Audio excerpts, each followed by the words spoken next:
The game of hockey has a funny way of bringing familiar faces back together. Tonight at the Annex, 5 former Lobsters welcome their old club to their new home, while head coach Garrett Rutledge and new acquisition Gus Ford make their first return to the Fairgrounds since they were Thunderbirds themselves. Will the new firepower in Twin City fuel the T-Birds to their first win against Athens this season, or can the Crustaceans keep cruising against Carolina? Good evening, Crustacean Nation, and welcome to the Winston-Salem Fairground Arena in North Carolina, where the Twin City Thunderbirds welcome your Athens Rock Lobsters for the first time this season. My name is Mattine Rad, and you're watching FPHL hockey on the ARL Network, live tonight on YouTube and Sporfy. Before the puck drops, let's start the night off right. The Piedmont Athens Regional Pregame Show starts right here and right now.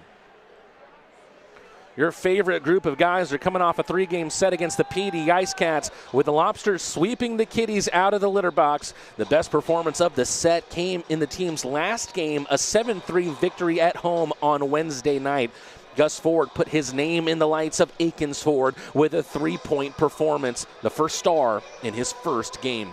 Athens sees control in the second period after going into the period with a 1-1 tie, scoring 3 straight goals. Daniil Glukarioff started the surge, followed by Philip Virgili and Luke Croucher, with all 3 goals coming from rebounds or deflections around the crease. PD pushed back late in the middle frame.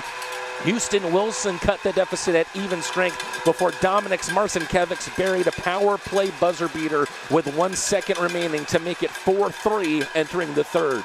Athens responded decisively in that period. Ford scored his second with a one-timer off a Garrett Milan feed from behind the net, igniting a 3-goal period.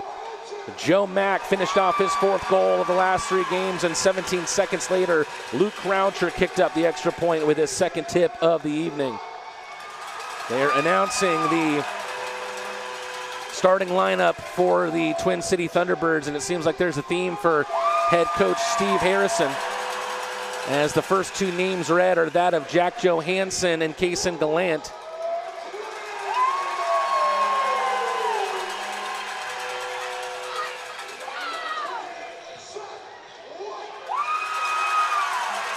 Looks like the top line going to get the start tonight for the Thunderbirds: Kramer, Gallant, and Zach White. Let's take a quick look at the Continental Division standings, because with that win Wednesday against PD, and hold on, we'll fix that real quick for you. With that win against PD on Wednesday, the Rock Lobsters are just 2 points away from the century mark, but they'll face off against this Twin City Thunderbird team that is fighting to get into a playoff spot.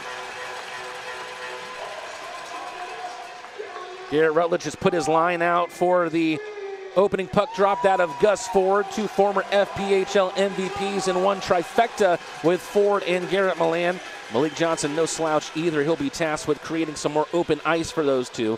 Behind them is Devin Maye and Michael Greco at the blue line. Matt Sales makes his second start as a Crustacean. He shined against his former team in Florence last Saturday.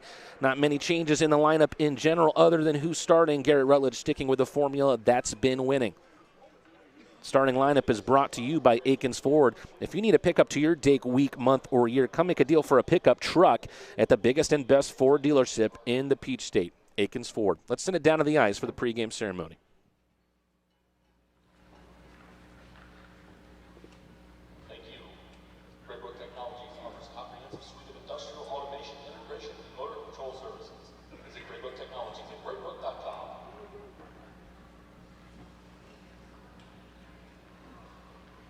Tonight's Veteran Spotlight is sponsored by Aaron and Carrie Larson with Design Shop and Travel.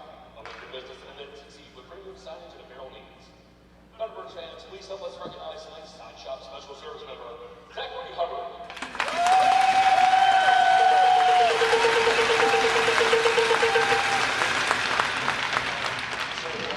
United States Army as part of field artillery, including the deployment to Iraq from August of 2005 to August of 2006, where you served as a transportation sergeant.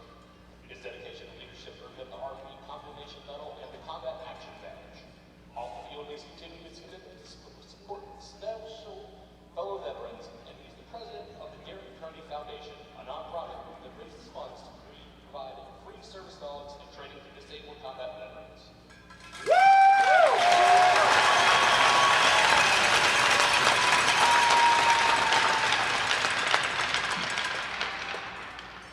At this time, we invite all who are able, please rise, remove your hats, and join us in the heartfelt rendition of God Bless the USA.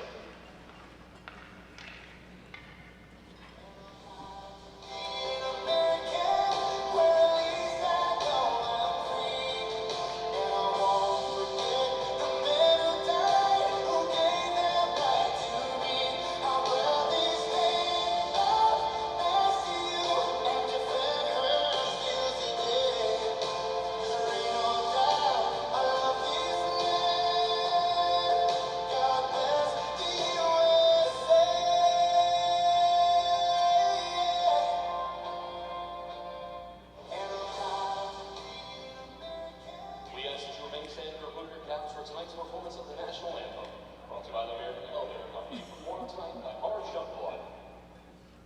Oh, say, can you see by the dawn's early light was so proudly we hailed at the twilight's last gleaming, whose broad stripes and bright stars through the perilous fight o'er the ramparts we watched were so gallantly streaming, and the rocket's red glare, the bombs bursting in air, gave proof through the night that our flag was still there.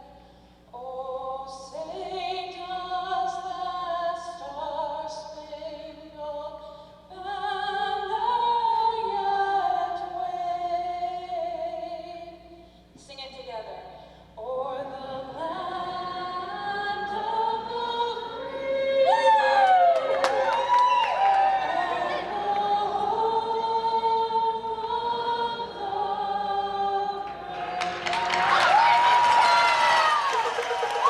A little bit of unity for the United States before we get this game going. Rock Lobsters and the Thunderbirds, two teams that know each other well in their own way. Took a quick look at the goalie matchup for this game tonight.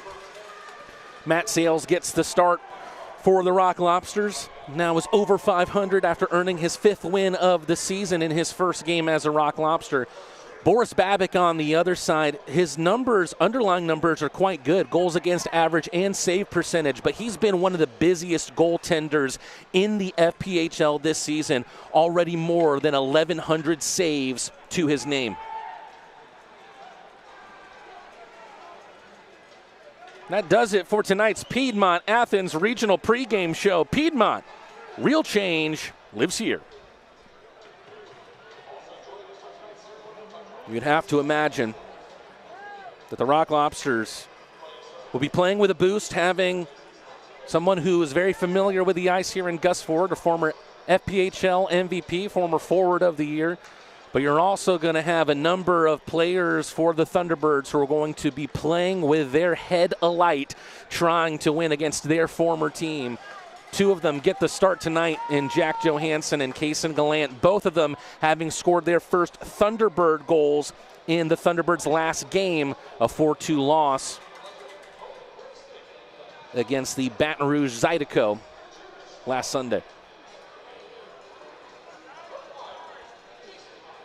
Two captains that wear the number 14 shaking hands right out in front of the gate.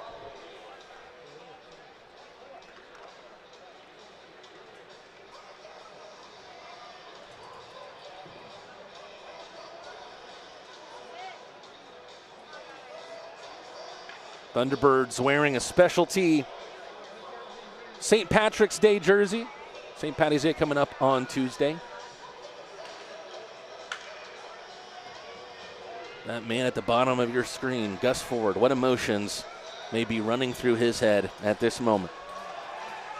Rock Lobsters, Thunderbirds, one team at the top of the Continental, another trying to fight for a playoff spot. Who will come out victorious tonight? It's Milan who wins the opening draw. And here he is again, gets onto the end of the loose puck. Backhand flipper into the zone. Boris Babic directing traffic out to the far side corner. Johansson just about gets it up the wall to Kason Gallant, giving up to Malik Johnson in the left circle. Step outside of the outside hash marks. Maya with a blast. Pad save from Boris Babic, and there's the first shot of the game. Milan with a good play at the wall. Stuck back in by Maya. Babic with a play in behind the net. Here's James Farmer, 25-year-old defenseman from Mississauga, Ontario. Jack Johansson trying to lead the charge up the ice. Scored his first goal of the season as a Rock Lobster against the Thunderbirds. Scored his second just days later as a Thunderbird. Glukarioff shakes it loose for Michael Greco. Just about 50 seconds gone, and here come the horns in the annex. Glukarioff, a clean field of the puck, takes it into the zone and rifles a shot into the netting.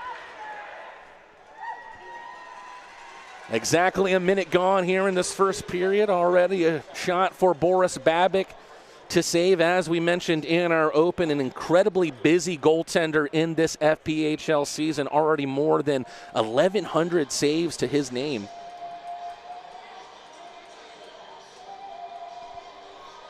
He also has started more than 30 games this year. Shinkarik with a fake of the slapper. Tries to float it up over the Thunderbird team. Then he has to backhand it over to Kolatarsi, his defensive partner. Glukarioff a touch pass off the wall from Croucher into Banderkin, who dumps it into the zone. Babic takes it in behind the net. Now the Thunderbirds trying to get out of their own zone, and they do. Petito with a dump in now. Chased down by Keeley. Keeley hasn't had the amount of goals that he's wanted on the season. Only 6 goals this year, but 5 have come since the date of February 20th. So right now, he's in his highest goal-scoring stride of the season.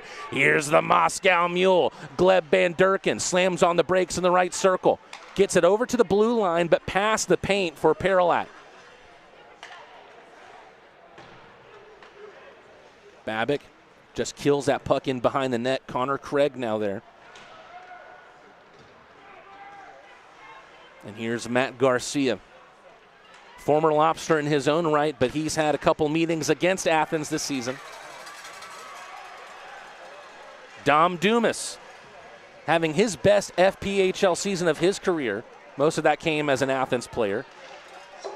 That one sails out of play here into about row L on the left side.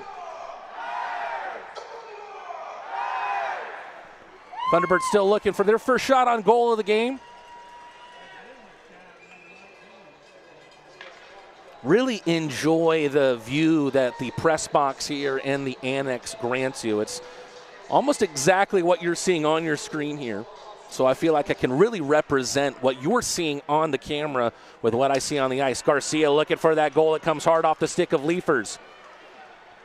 Virgili's pass gets through Joe Mack. Leifers here on the forecheck. Virgili makes a play at the glass. Loses it, but Paralat there, taking a step up. Paralat into the slot, drops it. Bartuccio Pereira in the right circle, still looking for his first point as a Rock Lobster. Just his 3rd game in Athens colors. Paralat thinking about the shot, but great job by the Thunderbirds to get bodies out in front of the dangerous channels, and then Max snaps one in the midsection of Babic.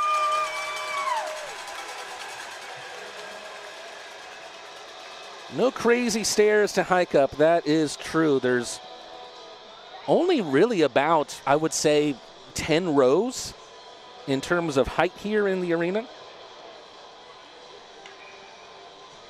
Face-off will happen to the left of Boris Babic. Here comes that top line back up. 2 former MVPs in Milan and Ford. Milan wins another face-off, just as he did to open this game. But Maye's play up the wall gets cut out by Kason Gallant. Feeds it out to another Canadian. And Farmer, and it's gloved down by Sales. First save that he's had to make in the evening. Clean start to the contest. It was a clean look there for Farmer.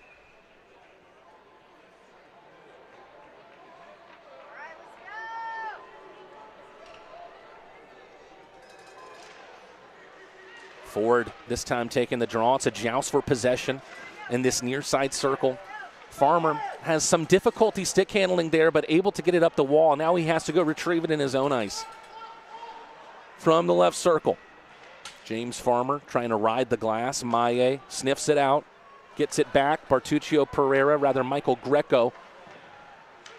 Right to the half line. Malik Johnson chasing it down himself. Forward, back to the point. Maye to Michael Greco, the Grecking ball. That was a tricky one. A good save from Babbitt as he's able to track it down through traffic.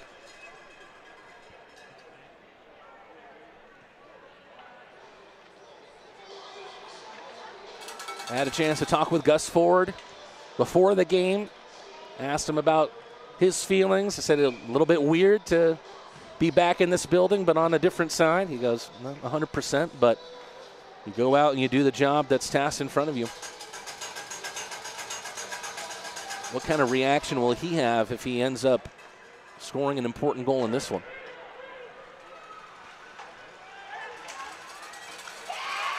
A lot of speed over the line here, and Sales able to get it into the armpit. A nice little step there from Nate Keeley, and you can see there that extra amount of confidence that he has on the goal-scoring side. And then now a lot of bodies coming together. Temperatures starting to rise here in what is a very cold Winston-Salem Fairgrounds Arena.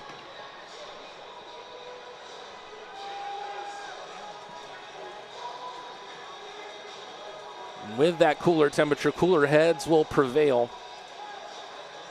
Athens still having the slight advantage in shots on goal at 3-2. 16-12 remaining in the first period. Van Durken crouching down low with Croucher on one side of him. Schnapp snaps one into the net. Pinballing all around in front of Sales' crease. Schnapp settles it down here after a good feed from Cole Crowder, one of the newest Thunderbirds in this team, recently acquired from the Topeka Scarecrows. Van Durken, a great find of Luke Croucher. Croucher didn't see a route up ahead, tried to flip it with a backhand over to Daniil Glukaryov. Croucher over to Kola. Whistles one in. Chopped by Glukaryov. Helped on its way by Croucher. Nice little step up there on the pinch from Kolatarsi. Glukaryov unable to keep it in enemy territory. It's poked back there. However, it's by the Thunderbird player Keeley. Floating pass. Gloved down by Keeley. Very good two-way player for this Thunderbird team. Glukaryov rides the line with a pass. Mishandled by Van Durken. Bartuccio Pereira, though, with a great defensive recovery, poking in on Jan Salak. Salak scored in the last meeting between these two teams at Aikens Ford Arena. One of the two on the night in the 4-2 loss. The other belonged to Zach White, one of the fastest skaters in the FPHL for my money. Leifer's a great play on the forecheck. Just try to ease it out in front to the net. Tracked down here by Chris Mott.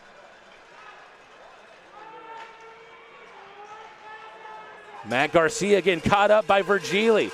Loses an edge, but still finds a pass to Leifers. Unable to carve out a shooting opportunity, but Leifers still fighting, this time on the far corner. Behind the net for Virgili. Backhanded up toward the end boards. Leifers, the big Sasquatch from Saskatoon, gets laid out by Salak. Now Leifers looking for the return hit. Athens has to take it back from their own ice. Long-range pass over the head of Babbitt and off the glass. Took a deflection. No icing against Athens. Gallant squeezed to the glass by Michael Greco. Great defensive play by John Calgin in the neutral ice. Milan, a little dipsy-daisy on the backhand, looking for a pass to make. Finds one in Maye. Tips out wide. Maye in from behind the goal line. Great pass to find Gus Ford. Into the corner for Milan. Michael Greco waiting patiently. He's been looking for his first goal back. Had 2 assists in the last game. Calgin just shrugs off Gallant. And here's Ford. Looking for a path to carve out. It's still Ford. dancing around the ice that he used to call home, but his pass cut out by Jack Johansson. Puck is lost in the skates of the official there. Michael Greco really trying to throw the body around here in the early going. Johansson leads the charge in. Here's Kramer through traffic, hard off the end boards. Gallant right back in that direction. All three forwards on this line, White and Kramer combining here with Gallant. Croucher, he's found an extra bit of speed lately. Van Durken trying to look for the backdoor feed to Maye, who made the step up from the defensive position. Croucher dancing in, finds Kolatarsi, fakes the fizz through Croucher's skates. Glukarioff off the far wall, and the Thunderbirds get it out. Not a lot of stoppages in the early going of this game, and it's been an exciting one with shots shared 3 apiece between the two. Long-range pass, Glukarioff pokes it ahead for Van Durken. Only option is to shoot it himself, and Boris Babic gets over it. Good pad save there from the Slovakian, sends us into the commercial timeout. Stay tuned here on the ARL Network. More hockey in the Continental Division coming up after this.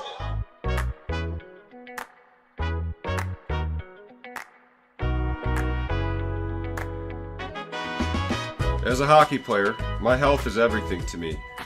When I got injured, I didn't just worry about missing games. I worried about my future in the sport I love. From the moment I met you and your team at Piedmont Athens Regional, you gave me confidence. Your expertise, your care, your support, it all reassured me from the very start. Because of you, I've been able to recover, rebuild, and get back to playing the sport I love. Can't thank you enough for what you've done for me and my future. Your help means the world to me, and I'll always be grateful for your part in keeping my dream alive. Thanks to Dr. Graff and Piedmont Athens Regional, I get to keep playing the game I love.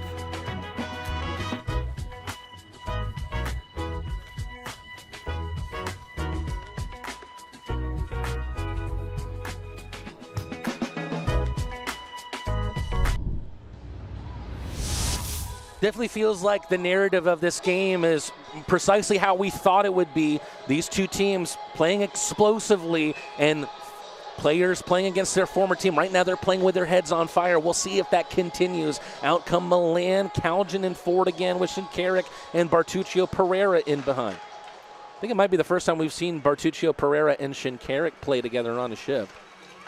Was an extended timeout for Kolatarsi on his last shift. Shinkarik trying to chase down the Twin City captain, John Butita. Ford just about gets it to Shinkarik. Great backhand pass. Twin City fans wanting an offside call. Milan trying to get it over to Ford, but he was surrounded by black and green. Glove down by Shinkarik. He's brought down. And now he has to try and get on his horse back. Schnapp only able to feed it to the wall. Stuck back in further down by Butita. Bartuccio Pereira trying the poke check, impeded by the hit by Keeley, but Athens able to clear their ice. John Calgin earned his second Rock Lobster point on an assist for Gus Ford on Wednesday night. His other point was a goal in Baton Rouge. Paralat has a path in front, and a great save by Babic. Almost spilled out to Calgin at the back door. A giveaway by the Thunderbirds in their own ice. Great pass from Maye, but the shot is wide from Leifers. Leifers almost chops in at the lower body there of the official. Virgili, great play with a defensive stick right out in front of the Twin City bench. Mack unable to make the track. Salak, hard off a skate, bounces right back towards the Czechian player. Gallant can't find a path in through the big body of Devin Maye. Sent down by the Ontario native against the Alberta native, and that's the first, might be the first icing of the game. Almost half of this period gone. Interesting.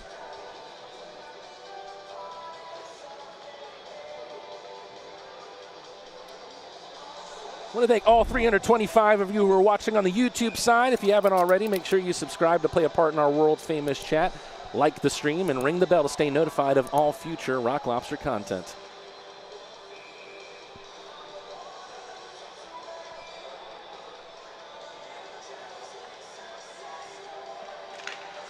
Officials not happy with where some players were lined up on the hash marks. Perlat has played with an extra pounce lately, as has this man, Virgili. A shot from Mack deflects over the cage. Bartuccio Pereira made a step up there, and now Virgili has to take his spot.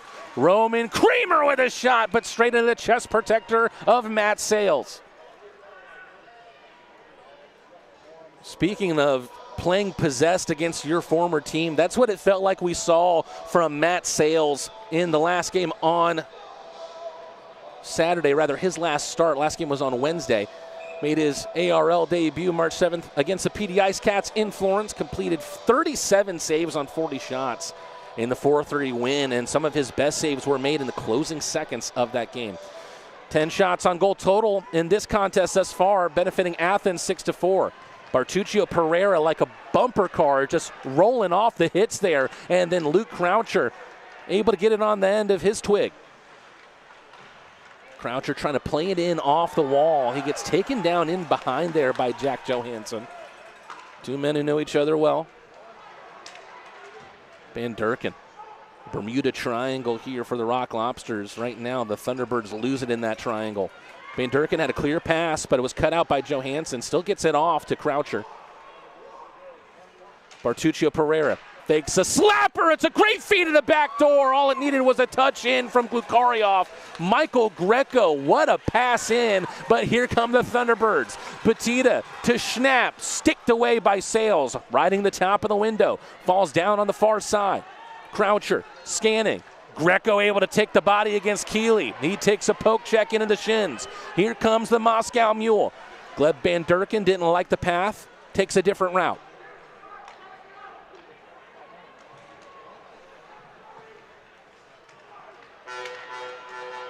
Malik Johnson almost got to the tipped pass.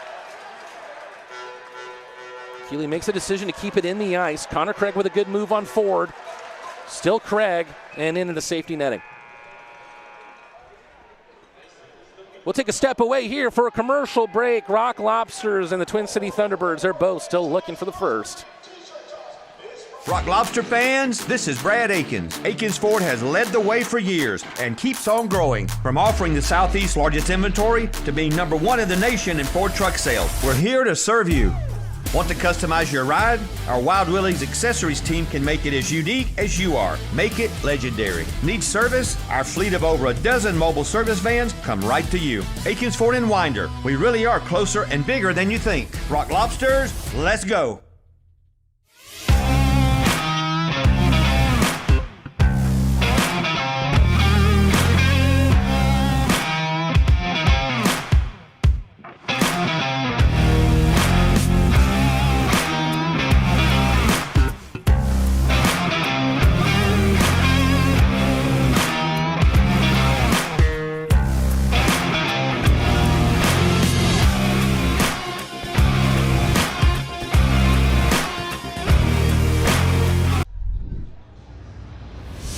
Special game like this one deserves a special watch party, and that's what's happening over at the Terrapin Tap Room back home in the Classic City. A big shout out to everybody who is enjoying a Clawshank redemption. Cheers to you.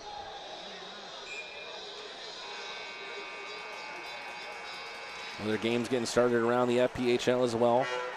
A very back and forth contest in this one, but no goals nor penalties to speak of just yet. Colatarsi thuds one off the wall. Ford rides the red line. Here comes Colatarsi to take it back. Ford wants it back. Dances in on the zone entry. Salak hard in on his numbers. Almost fell favorably there for Cole Crowder, who stands at 6'5", but was almost shaken off the puck there by the much shorter Garrett Milan. A lot of fight in that dog, let me tell you.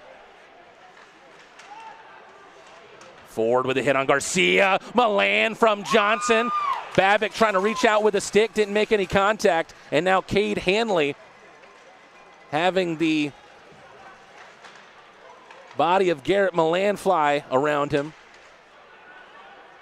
Good job there from Colatarsi, keeping hold of it despite the check there from Crowder.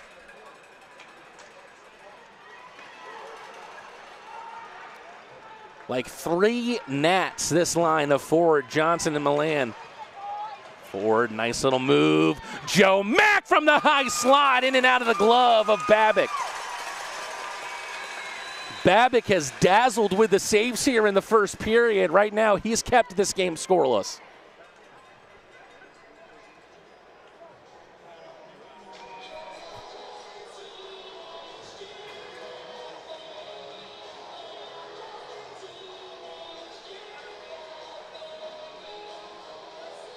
And we'll zoom out here in the annex. Mack, so good on the faceoffs this season. Stopped by the skate of the Swede, Philip Virgili. We'll call him Father Phil soon enough. Mai with a pinch on the far side, takes it with him in behind the net. A great feed. Out in front was Leifers. Those two that have been teammates so many different times in their career almost combined perfectly. Look at the checking once again. The rough and rowdy Michael Greco exchanging blows with Kaysen Gallant. And here comes Kramer. An interesting chop, and Sales loses an edge.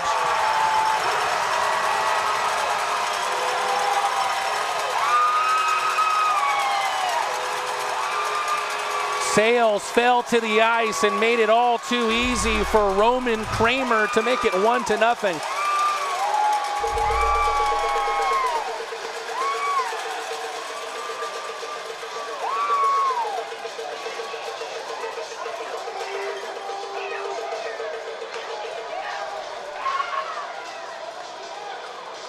Kramer, his 20th of the year. But will we have a review here? Right now, the officials getting together with the two captains that wear 14. It could really bail out the Athens Rock Lobsters if there is something to review here. The only thing I think it could be is potentially an offsides.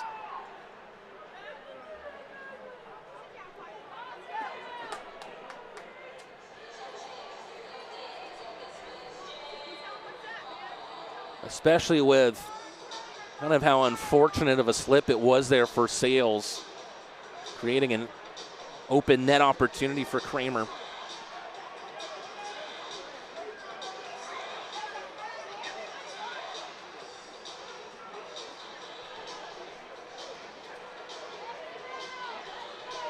Let's see if we get another look here on my end to see what even might be the review.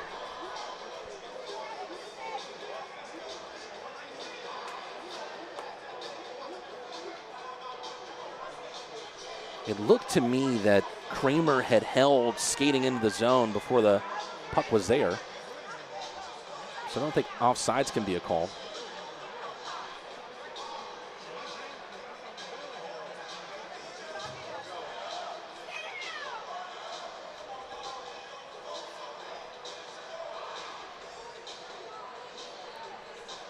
Shinkarik has skated away. Petita has not. He's getting the longer explanation.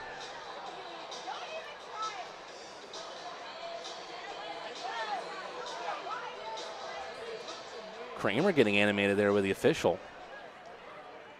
Extended conversation, but do we have a call? And I believe they just announced no goal.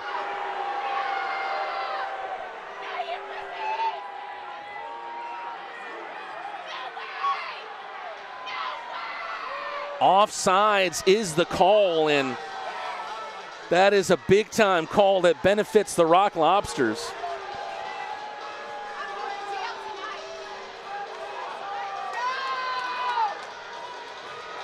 Thunderbird fans getting rowdy.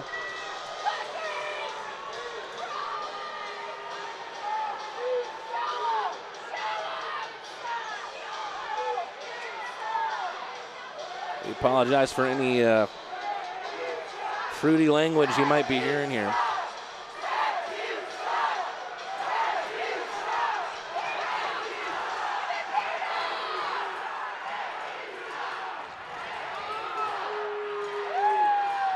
You can hear what the Twin City fans think about the Zebras. Definitely not their favorite part of the zoo. The goal from Kramer's chalked off, and now we're back underway with a 0-0 scoreline. Obviously, it's beneficial for the Rock Lobsters as a whole, but how beneficial is it for Sales, who had that spill and now can recover from it, knowing that he did not cost his team a goal there? Paralat takes a slash, shakes the hand, trying to sell it. Officials don't like it. Glukari off. Almost got the shot off, but did not. Here's Kramer again. Feeds it to the back door, spills off of White.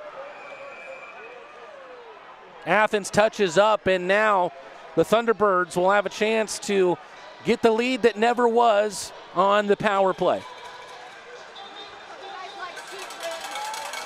Jonathan Bartuccio Pereira will sit.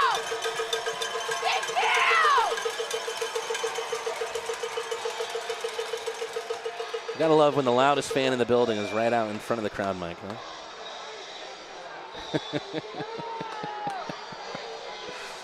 I love it. I really do love it. Bartuccio Pereira sitting for 2. Rock Lobsters on the Leslie Jones Law penalty kill. Shinkarik off the end board, sent down by Leafers. Getting a piece was Chris Mott. He's part of the point here on this 5-man unit, as is Kaysen Gallant. Here's Mott.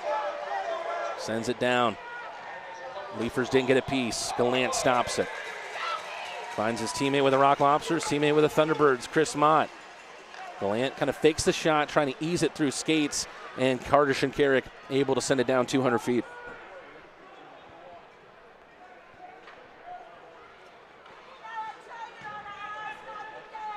Chris Mott with a dump in. Sales directing traffic out to the far side. Milan and Ford here, both on the PK unit. See if that adds some extra spice on the shorthand. Little shoveler there at the back post. Batista trying to poke it in. And then shoves Gus Ford away. No love lost.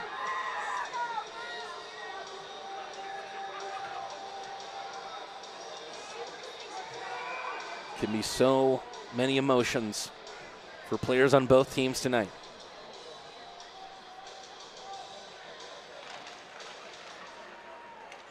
Who will it benefit? Who will it favor? Thunderbirds up a man here. Thought they had a goal, but it was waved off due to offsides. And now they're on the power play. Bartuccio Pereira, 2 minutes for hooking.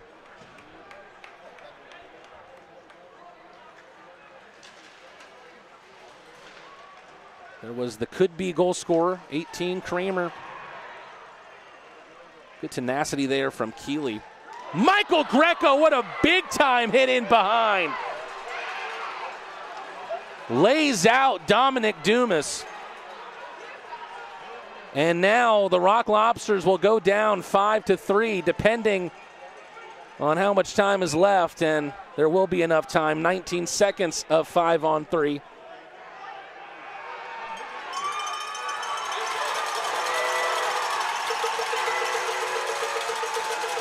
We'll see what the call is here against Greco.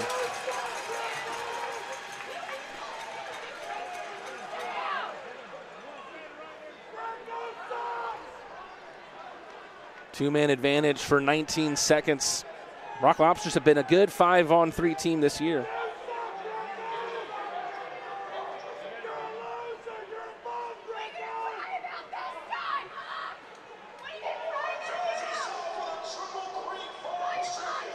Greco, 2 minutes for roughing.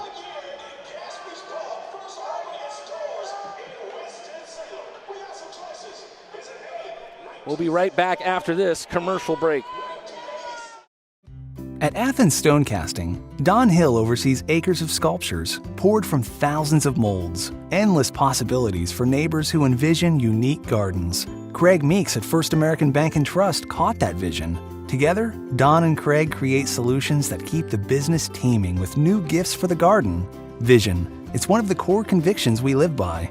Learn more about what we stand for at firstamericanishere.com. First American Bank and Trust. Maybe not today, maybe not tomorrow, but soon your toilet will clog again. What if it won't flush? We'll always repair it. Nobody puts baby in a flooded corner. maybe I should still fix it. You had me at hello. We've got same-day service. Plumbing completes me. Apologies to Roto-Rooter for cutting off that message early. Make sure you go to them for all your plumbing needs. Thunderbirds with a 5-on-3, or what a save by Sales, and then prompts the whistle. Sales having taken the spill that led to the Thunderbirds goal that was waved off for offsides. He makes amends for a big-time goal-scoring save here on a 5-on-3 power play for the Thunderbirds.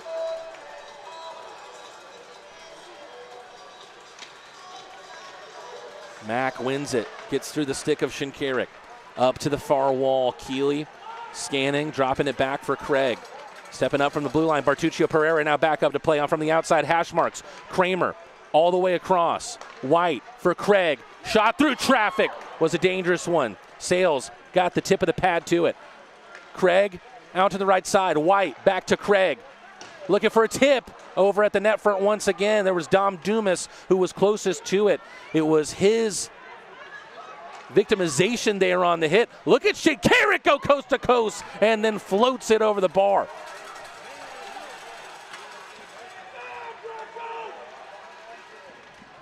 Michael Greco with a big hit in behind on Dom Dumas. Called for roughing. Still a minute to go. Rock Lobsters kill the 5-on-3. Can they kill the 5-on-4? Mott. Craig. Hard off the stick of Sales and drops down off the glass. An opening for Kolatarsi. Can't initially get it out, but comes off of Gallant down for Mack. Athens able to send it down in past Babic. Trying to reload through Yuri Pastuka. Offside.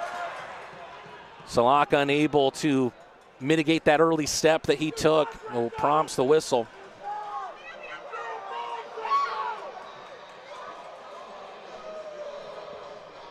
Michael Greco getting it from the fans here as he stands up in the penalty box.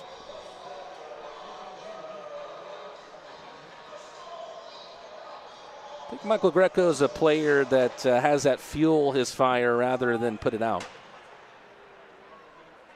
Van Durkin from Glukaryov. Will Athens try to roll the dice on the shorthand? As a matter of fact, the Moscow Mule takes it back all the way down to shave more seconds off the penalty kill. Slovakian Boris Babic gets a chop on it. Glukaryov, great feed out to the back. Van Durkin let it run under his stick.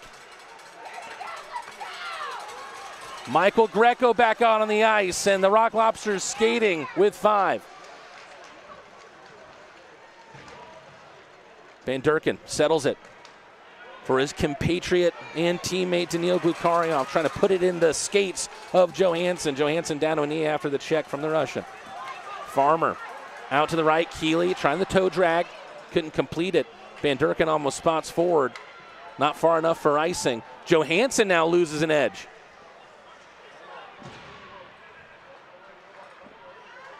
Kaljan out in front to Milan. Great shot, spills out wide. Greco skips one like a stone. Last 90 seconds of play here in this first period, and it has been a fiery one. Babic wipes out. Taking a while for him to get back in the crease. Collided with Gus Ford. Maye through traffic and a great glove save from Babic.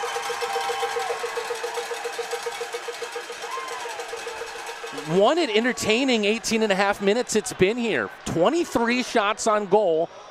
One has tickled the twine, called off for offsides, benefiting the Rock Lobsters, much to the chagrin of the Thunderbirds.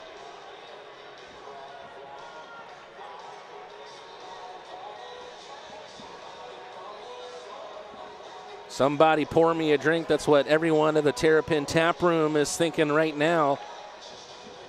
Make sure you get your cold beverage through the intermission to make sure you're ready for the second. I don't think you're going to want to miss a second of this one. Offensive zone draw here for the Rock Lobsters. 80 seconds left in the frame. Milan initially doing great on faceoffs, loses out on this one. Looks like Calgin is down a twig there. Gets it back. Gallant, nice little move, finds White. One of the best skaters on this Thunderbird team, and there's another offsides.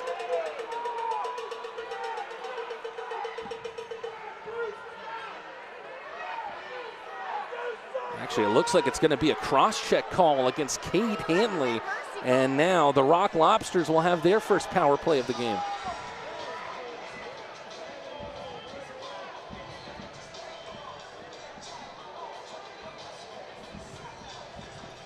I think there's fireworks happening outside. Otherwise, there's some very concerning blows from outside the building right now. Confirmation that it's fireworks from the off-ice officials to my left. Here come the Rock Lobsters on their first power play of the game. Hanley sitting, 2 minutes for cross-checking. It's been difficult for the Rock Lobsters on the man advantage recently, but they also have recently been scoring goals seconds after power plays end. Ford able to get a handle of it. Shinkarik, bank pass, back to Ford. Virgili down low. Milan bearing down in on the net. Pass never made it his way. Virgili takes a spill there after a collision with Babic, and both of them exchanging words. Milan gathering speed like a boulder rolling down a hill. Finds Ford. Is this the moment? Clatters off the pad of Babic. 20 seconds to go. There might be one more opportunity on a rush for the Rock Lobsters. Otherwise, they'll start the second period on the man advantage. Shinkarik, what a beautiful skater he is. Off into the corner. Milan on the other side. Virgili. Milan to Mac! That one hard off the end boards and then in behind the net. And there's not going to be time for another shot on the power play for the Rock Lobsters. Can you remember a more exciting goalless period? And then Virgili getting into the mask of Babic.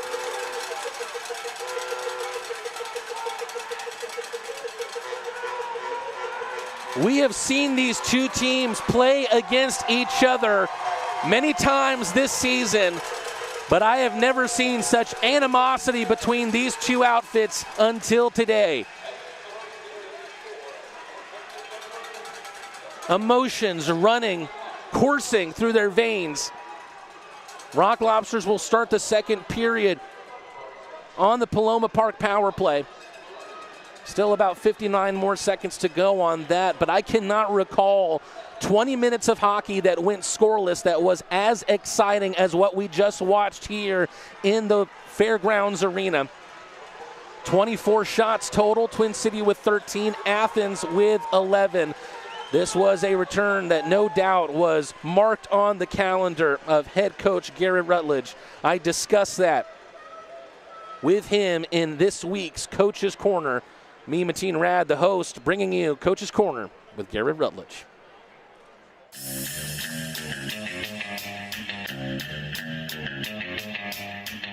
Hey there, Crustacean Nation, and welcome back to Coach's Corner on the Rock Lobster Network. It's your inside look to everything happening on and off the ice for the team. The Rock Lobsters are coming off of two big wins in PD, earning 5 out of 6 points in Florence. Two very entertaining and tightly contested games against the Ice Cats. As always, I'm your host, Mateen Rad, and I'm joined by head coach Garrett Rutledge. Ruts, even in spite of notable absences, I thought the offense was really clicking over the weekend. I remember you talking about the recent energy and pace to practice lately. Do you think we were seeing in-game what you've been seeing in practice over the past week or so?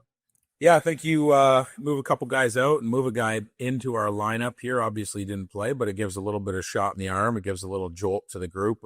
I thought we come ready to play. I thought I was proud of our guys offensively. I thought we had a good weekend, to be honest with you. Obviously, we got 2 wins, so that was the name of the game. Maybe not giving up that many wasn't the game plan, but through and through, again, we stay the course. We the cardiac crustaceans, right? We're just that team. Never say quit.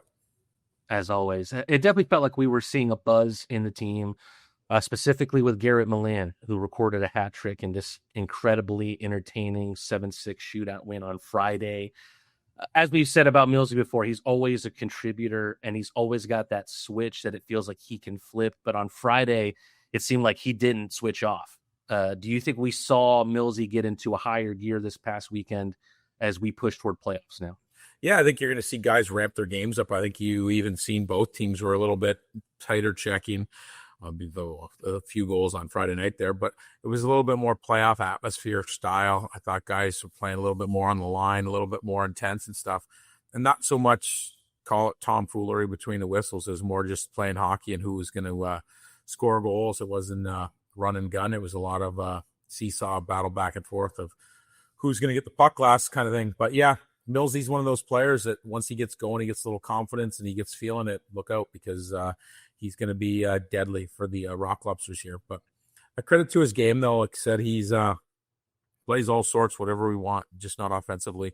Millsy's always the first guy down low in the zone, being the center and stuff, being low support, starting below the goal line. It's hard to come through, play 200 feet like that. So you got to be responsible in the defensive zone, obviously. And then you're going to try to continue to get offense when everybody's back.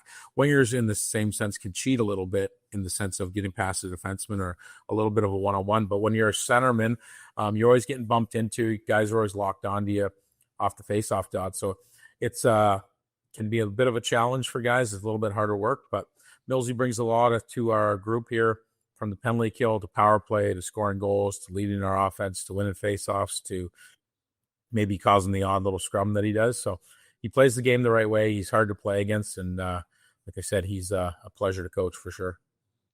I don't know if there's a more hated player in Florence right now than Garrett Millan. Obviously, Millsy thrived in that game, and he's thrived in that kind of atmosphere this season as well. But is that, in your experience, is that kind of atmosphere something that can just as easily break a player or put a player off in a game? I don't even think you hear it, to be honest with you. I don't hear much of it on the ice, to be quite honest with you. I know there's some stuff that goes on the ice surface, that whether it's scrums or whatever, but it's just a fact of playing hard most of the time. When you're going to be one of the better players on a team, you're going to be a marked man. It doesn't matter if you're Sidney Crosby or Garrett Millan. When you're the top player on each team, you're going to be a marked man. You're going to get the extra bump.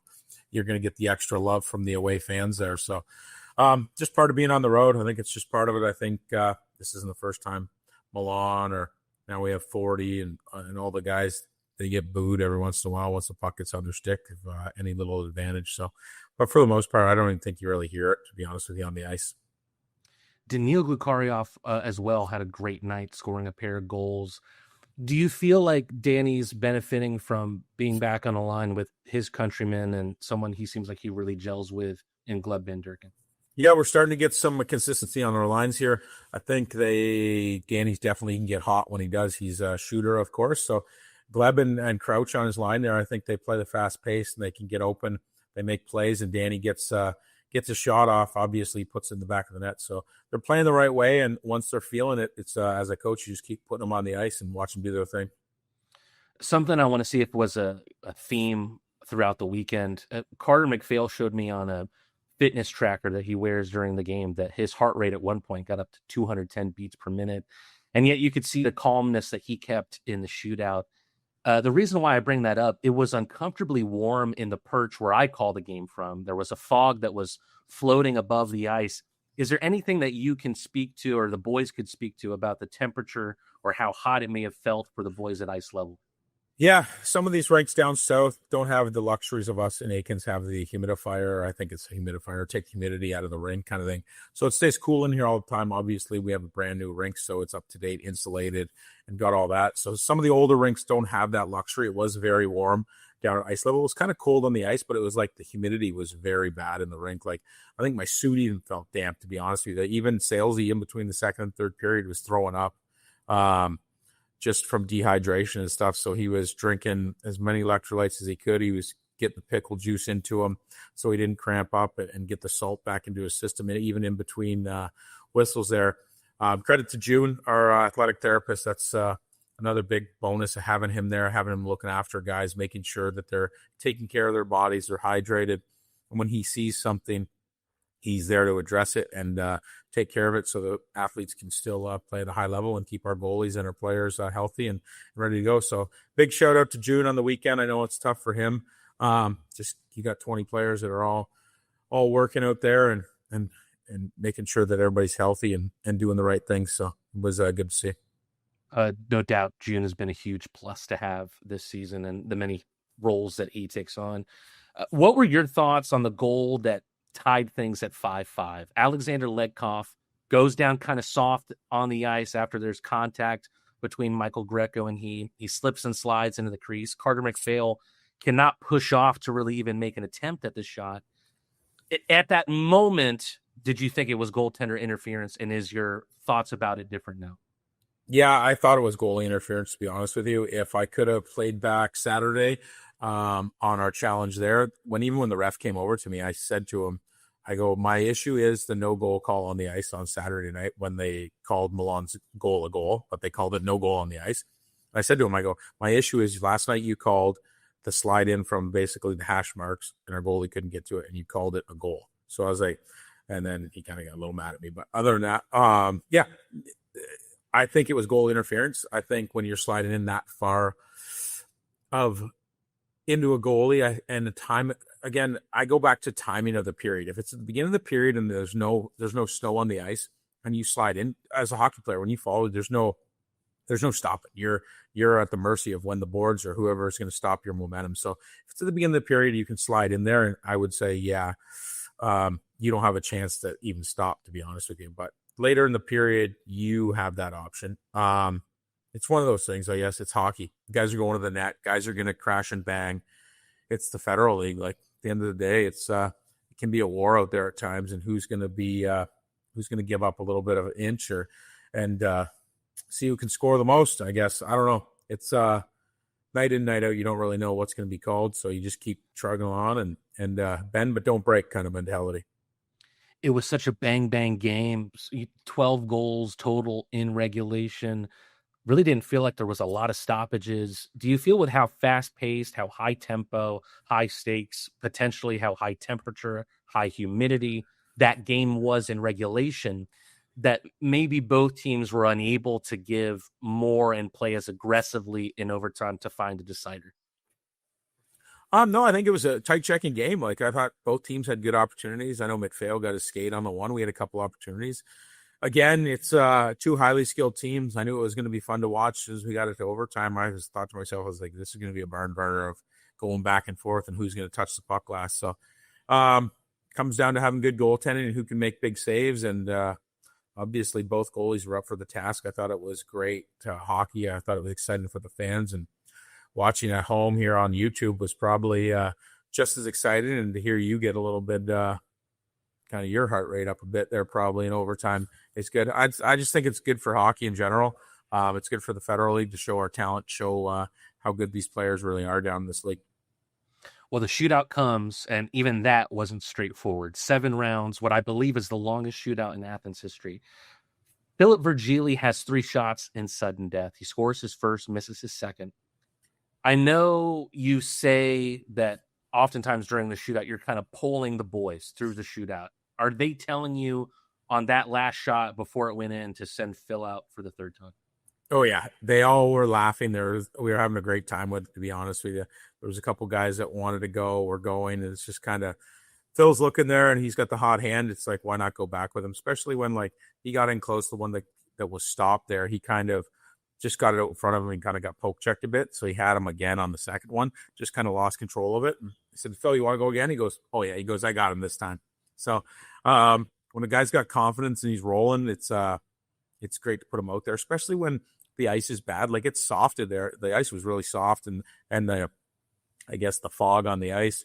So once guys get, I guess, acclimated to it and coming in on knowing what the ice is doing down there, what the speed is, the goaltender, all that kind of stuff, I think you just play the hot hand and keep going to the same guy. What separates Phil from other players in the shootout? Does he just have the skill set for it, or has he worked out a kind of a set of moves to make him successful in Sunday? I think Phil's creativity in his toolbox. He's got a creative mind in the game of hockey. I think he studies goaltendings, like when goalie's tendencies, I guess, like whether he's coming out, where he is in the net, and he knows what scores goals, where to put it. But no, I think it's just mostly Phil's, like, his skill, his hockey skill, his knowledge of the game, his speed, his skating, his stick handling. You put that all together, it's a deadly combination. He knows how to put in the back of net, and he knows where the weaknesses are in the goalie. A big week, an important week for Phil. On to the next game, a 4-3 win in regulation, and the man who scored the last goal for Athens in game 1 was the man who started the scoring in game 2, and that's Joe Mack.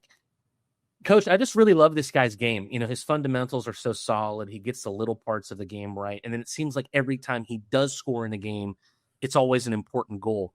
Is there anything right now that you'd like to see more of from him?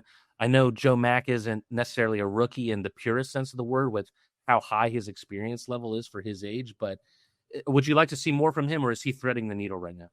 Yeah, he's threading the needle for us. He logs a lot of ice time. He's a big body. He defends. He penalty kills. He plays a little physical. He scores goals. Like, what else do you want in a hockey player? I know when his name came up, that's kind of why we went after him. I knew what we were getting out of him. He's a big body. He's got a great attitude for the game of hockey. He's very well liked by his teammates, and it's a pleasure to have him. So, again, he goes back to some of the guys we brought into this hockey team contribute in ways all over the ice surface, every single aspect of the game. So as a coach, makes my job very easy to put him on the ice, and you add guys around him, their skill's going to take over. And usually when you see those tight checking games, the big time players come to play here and put pucks in the net when they get the chance. 7 goals in that game. All of them are scored at even strength between the two teams. Obviously, a goal is a goal, but is there almost a comedic frustration that 2 of the team's 4 goals in the game came seconds after the power play ends? Yeah, it's sometimes you let your guard down, and it's just like you just kind of take a deep breath, and next thing you know, you're on to the next one. So hockey is a fast sport. It can change very quickly. The momentum can go back the other way on you. So you got to be dialed, and you got to be ready to play every shift here. And even coming down to crunch time, playoff time, it's getting more and more mental side of it and making sure that you're prepared and ready to go. So it'll be addressed, and it's talked about quite often here. Milan scores again, his 4th of the weekend, makes it 2-2, and PD fans will say that there's contention in it. You talked a little bit about it earlier. Puck goes in, it's immediately waved off, and you throw the imaginary flag on the bench. From the view that I saw on our highlight reel, it's not the way that I saw it during the game, but on the highlight reel, it seems that contact is initiated with Colgan outside of the crease, and he looks like he's out of the blue paint as he makes the initial save. Is that what you saw, or did you just not think that there was enough in the contact to rule the goal? So first, Mateen, we need a challenge flag, do we not? In hockey, I agree, 100%. I feel like there's got to be a challenge flag. You can do a whole thing with it, I think. But yeah, for sure. Luckily enough, we got the iPad on the bench there, so we have Brandoin there running that for us. And right away, he's seen that he was Milan came over and he's like, I think it's a goal.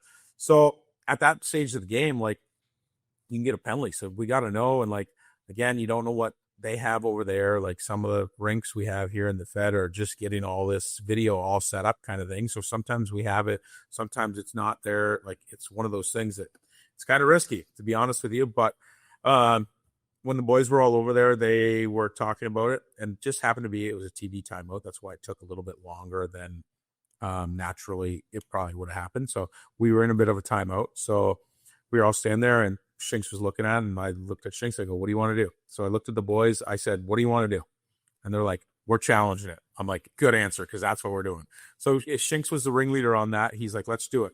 So the message was to the boys, I'm like, no matter what happens here, we stay together. We're going to kill this off. And all the boys were like, doesn't matter if this gets waved off. We're killing this penalty off, and we're going to stay on the gas here. Doesn't matter.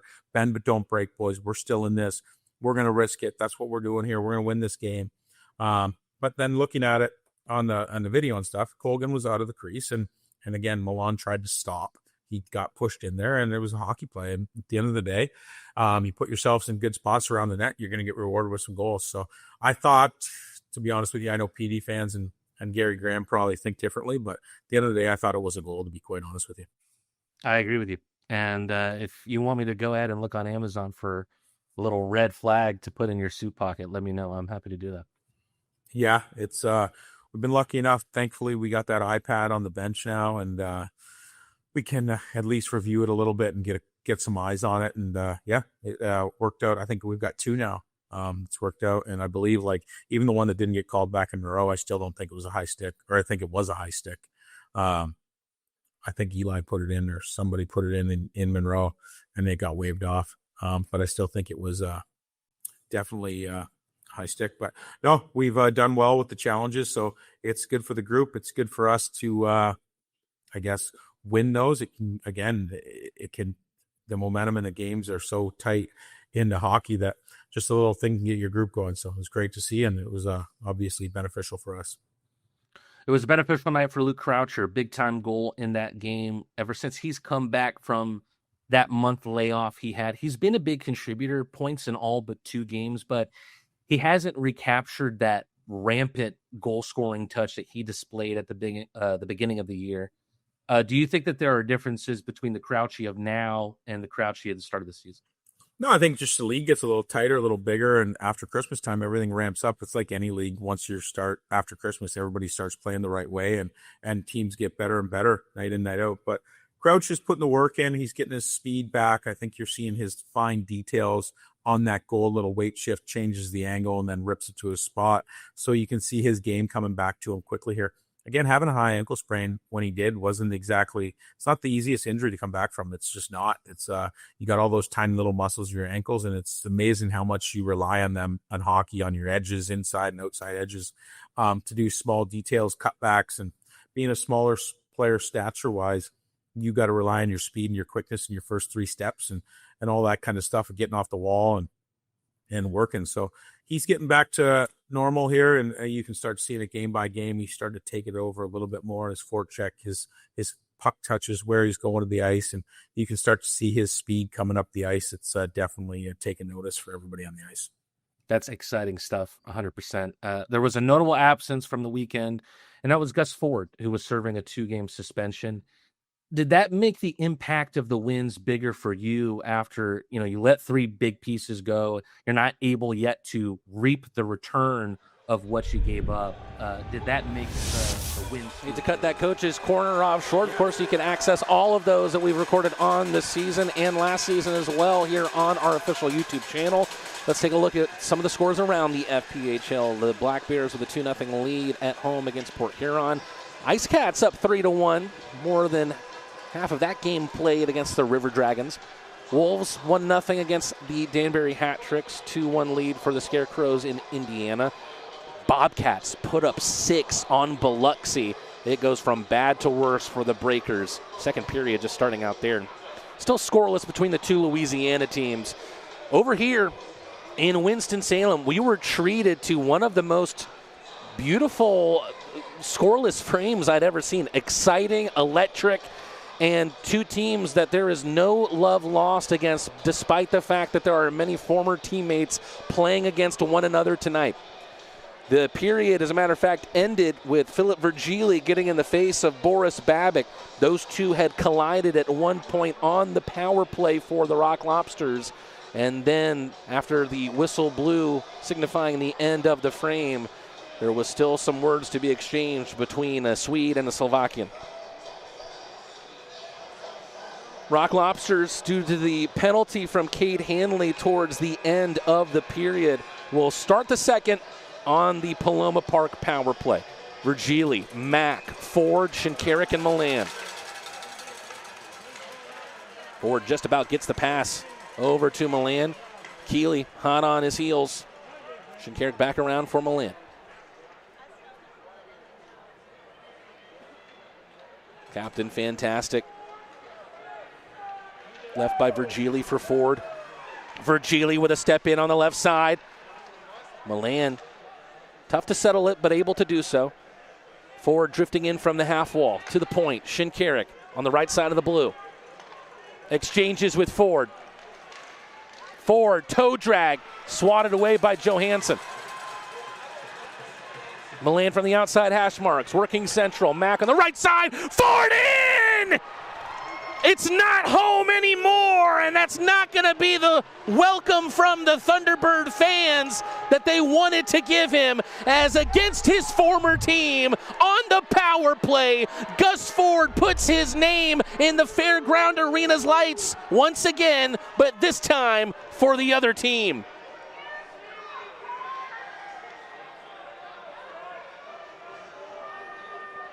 And exactly what the Thunderbird fans did not want to see was Gus Ford score against them.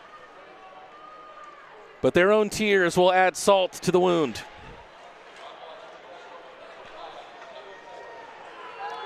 With that goal, that is Ford's 30th of the season.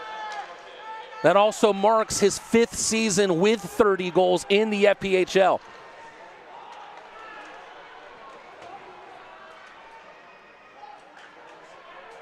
And here comes Craig, looking for an immediate answer and blazes one off the post. Almost to too many men on the ice as the velocity on that shot was so high. Crustacean Nation learning to trust in Gus. His 3rd goal in 2 games as a Rock Lobster. Really less than a game and a half. Babick will take it. 35, leaving it for 36. Babick for Garcia. Garcia looking really for a route to fire into here. Poked onto the stick of Mott. Returns the favor for Salak. Deflects all the way over the safety netting into some of the banners that are hung here at the annex.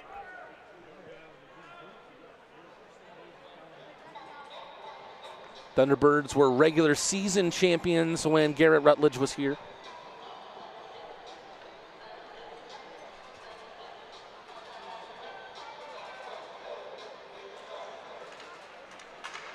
Keeley. Oh, and that one did not go in. Garcia so close to his first as a Thunderbird, and you can still hear the bar echo. Johnson backhands it away. Paralat with a return pass. Falls down in front of Paralat. Trying to get on his bike. Around for Bartuccio Pereira. And then now it's Johnson who takes a slip. I feel like the ice is a better quality than what we've seen in some of the other Continental Division rivals. Coming in down low, Farmer wraps it around, loses a handle, takes a check from Bartuccio Pereira. The big check takes a big check from Leafers on Salak. Pad save. Hugging the post there was Sales. Almost an immediate answer for Garcia and the Thunderbirds. Garcia this season with 2 goals on the year, but both came as a Rock Lobster.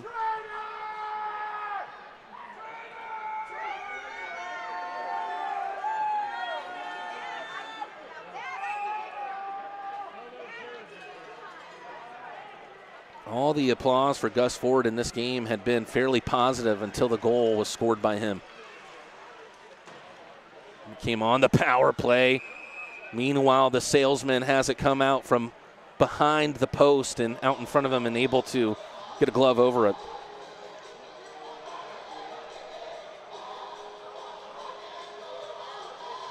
It was already an emotional night, especially with the crowd here, and you could feel the emotions get turned up to 11 after the Gus Ford goal. Just such an interesting dynamic. Here you have this line that is fashioned probably just here for a shift or so, but I feel like it's almost like watching 3 different evolutions of Pokemon, if you will. And it's probably one of the nerdiest references I've made on the show, but you have Croucher, Ford, and Milan, 3 players who are kind of, 3 different parts of their career. 4 years separating Croucher from Ford, 4 years separating Ford to Milan.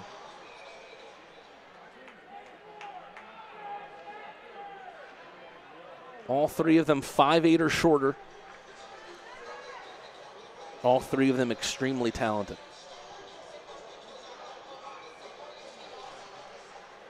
Pastuca gets into the face-off, swallowed up by Sales.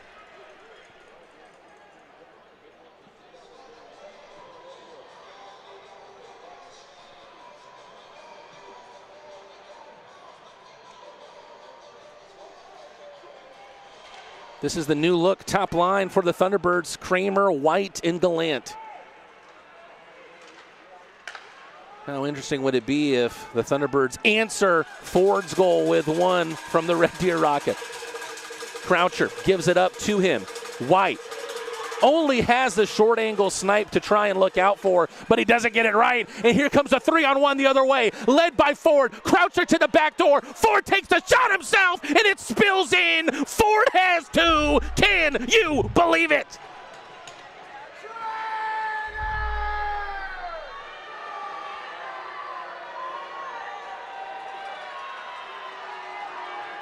He's labeled as a traitor now. He got traded to the Rock Lobsters, and he has 4 goals in a game and a half, less than that. What a start to the Rock Lobster career for Gus Ford.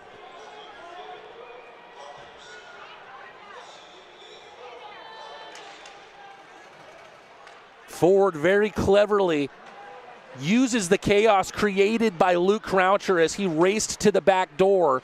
And then Ford just kind of uses that chaos to his advantage, skips one like a stone, and it finds a way past Babic. Rock Lobsters now in control with a multi-goal lead.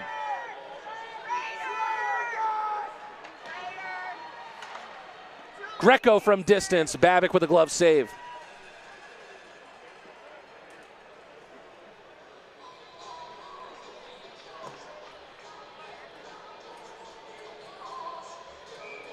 It feels like a slightly somewhat eerie or dangerous place to be right now here in the Fairgrounds arena. Mack right out for the faceoff. Great pad save by Babic. He's made some tremendous stops early on here. Maye from Virgili. He'd love to have the last laugh against the Slovakian. Mack lets it drift through. Salak. Only option was to poke at it. Greco had to step in on him.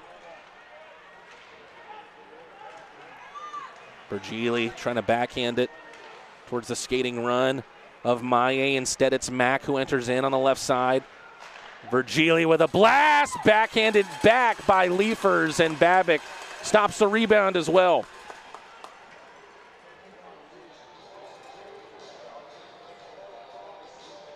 Ford with the opener 45 seconds in on the power play in this middle frame. And then less than 3 minutes later, he makes it 2 on the night in his return to the annex.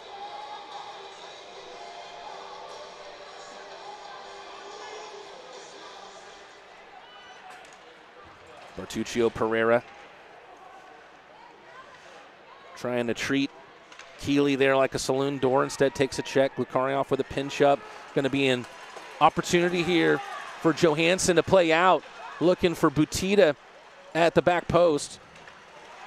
Van Durken takes a hit. Puck springs free for the Thunderbirds. Good pressure here on the early start of this shift. Through the crease of Sales. Van Durken trying to touch it around Jacob Schnapp. Calgin in alone with Farmer. Trying to shoot it through his skates. Perlat with a little pirouette. Bertuccio Pereira falls down in front of Babic.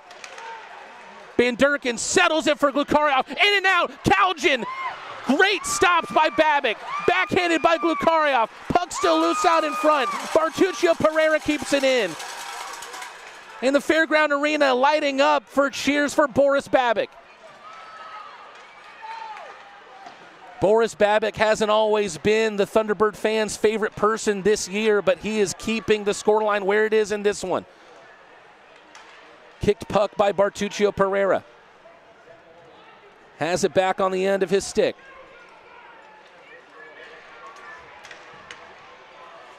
Babic chooses to stop time with 13:58, but the first 6 minutes of the middle frame belong to Gus Ford.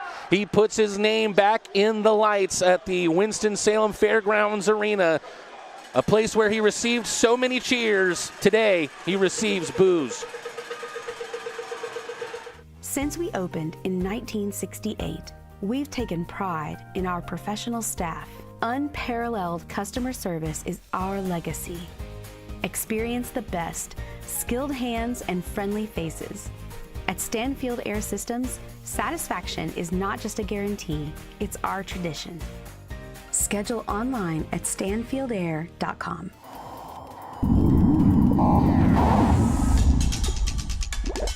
Honey, the sink is overflowing. Okay, I'll call a plumber.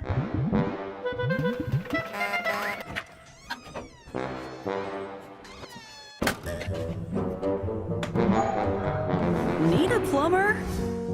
Need a pro? When you need a plumber, call a pro. Plumber Pro.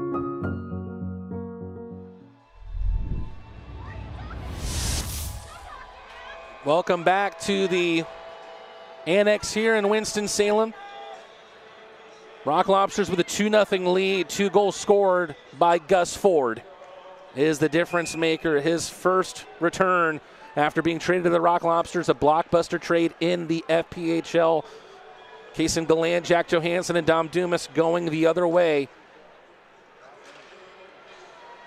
But Ford is the one with 2 goals in the contest. He's on an early hat trick watch here, and he tries to find it there on the one-timer.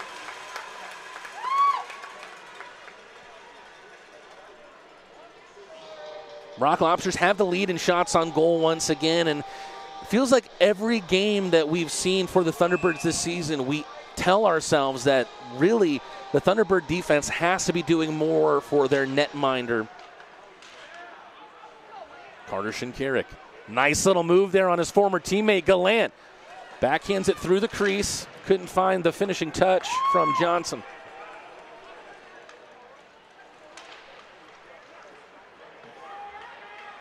A little bit loose from Athens in the neutral ice, but Milan wins it back. Give and go between him and the Marvel. Ford almost got a touch on that one. Here he is again. Here he is again, gets it over to Kolatarsi, fizzes it up the far side wall through Johnson to Shinkarik at the half wall.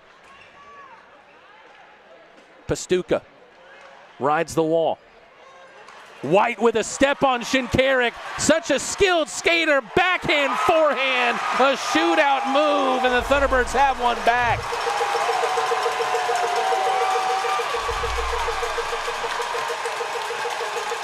We've talked about the skating ability of Zach White for this Thunderbird team, and how evident does that become as he's able to beat Shinkarik, who is perhaps one of the most skilled skaters on the Rock Lobster side. It's a big-time goal to make it a 1-goal game.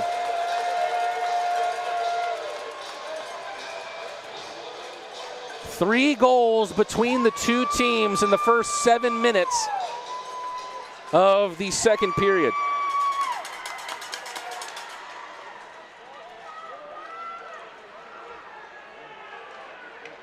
Now, how permanent of a momentum shift will that be for the hometown team? Mott, a shot from one of the newest Thunderbirds, and Sales sprawls out. Cole Crowder on the shot.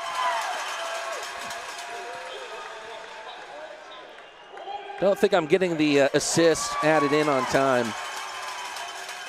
We'll see if that's a ticker issue, or if maybe I could come back at some point. Let's see here. Showing it for Ford now. Oh, a spill there from the Zebra. Draws oohs and ahs.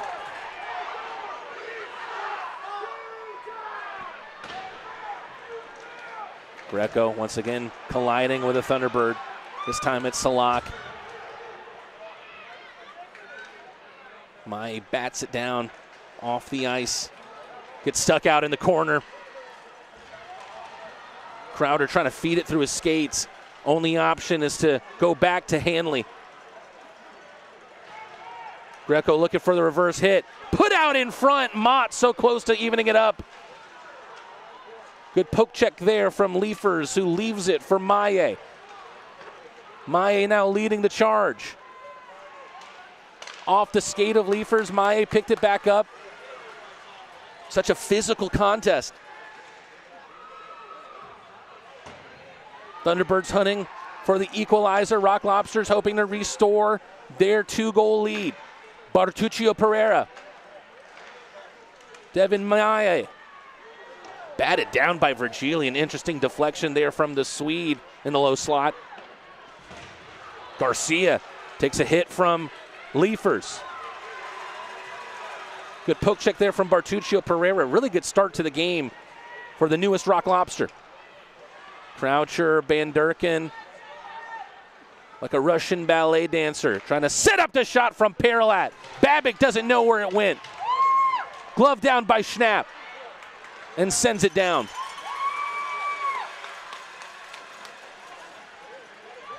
Bartuccio Pereira tied up. Keeley. Ooh, a great one-handed pass into the crease, and Dom Dumas gets stopped by Sales. Now here's Daniil Glukaryov. Sticked away by Babic. Johansson then swats it out of midair.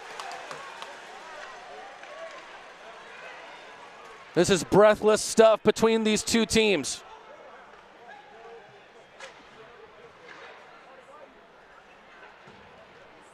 Van Durken, Moscow Mule trying to put the feed bag on, but gets taken into the corner by Johansson. Kramer, I believe he should have had a goal in this game.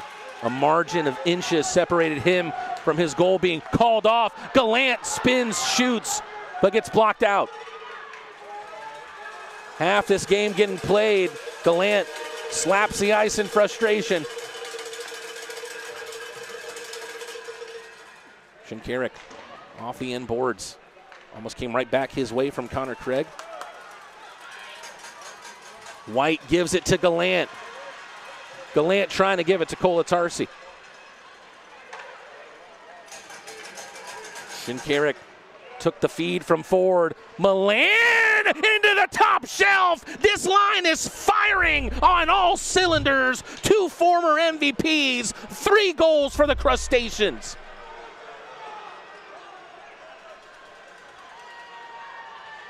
What a beauty of a shot there from Garrett Milan. Believe Ford will have a point on this goal as well. He fed Shinkarik, who then gave it up to Milan. Shot into the top shelf was a beauty.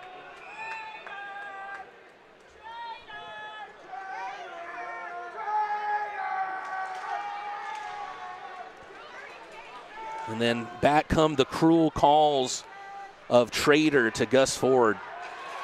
Mott over the ice, Salak over the net.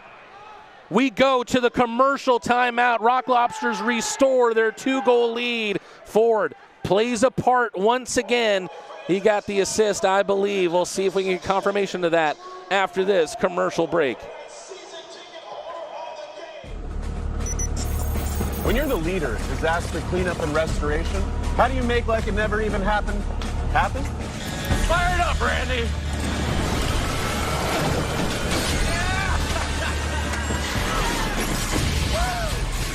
By being prepared for anything.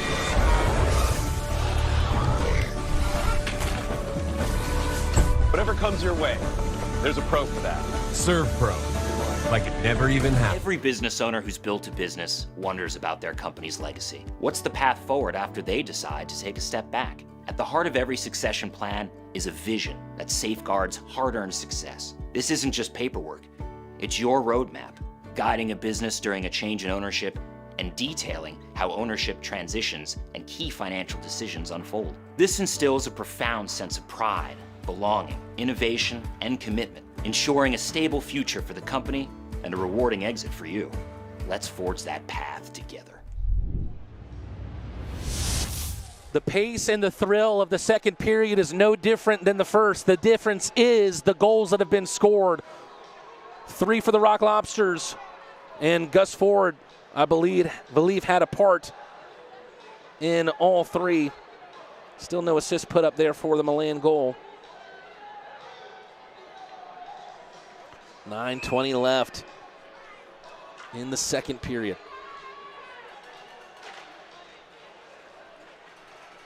Maye to Milan, having just restored the Rock Lobsters' 2-goal lead. And it looks like there's a Rock Lobster down. It's Gus Ford. Gus Ford having to try and crawl away from the situation there. And Ford has stayed down.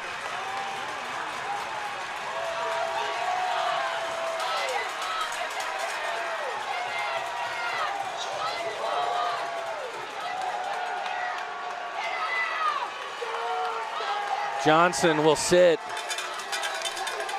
and so will Crowder. Ford is down on all fours, and it's not a pretty sight.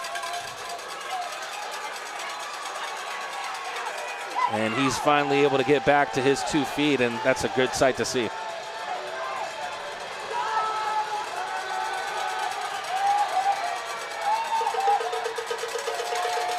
Looks like Johnson is now getting checked out for maybe something that happened to his face.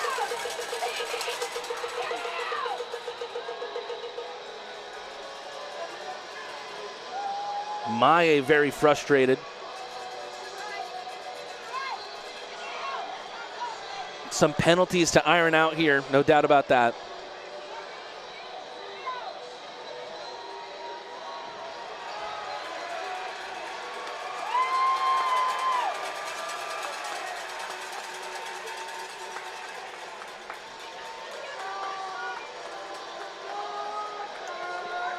Right now, the secondary assist on the Milan goal is being given to Carter McPhail, interestingly enough. I believe that would be McPhail's 3rd assist of the season, which would lead the FPHL.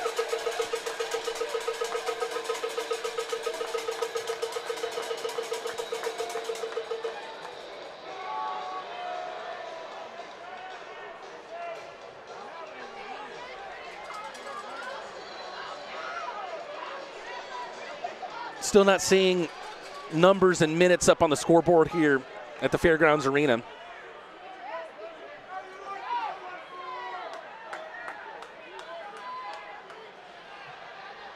It looks like Johnson gave a little signal there over to Cole Crowder, who's playing in his first game as a Thunderbird, to run it back. What will we see when they both get out of the box?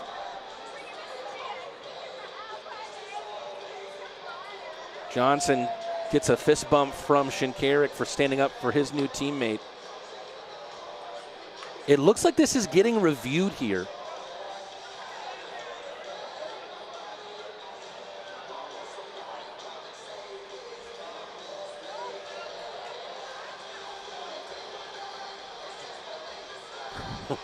Right at the top of your screen, there's a little bit of horseplay between Garcia and Virgili.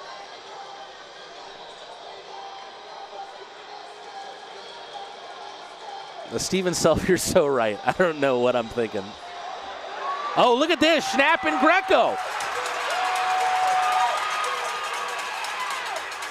Schnapp takes the oven mitt from Greco.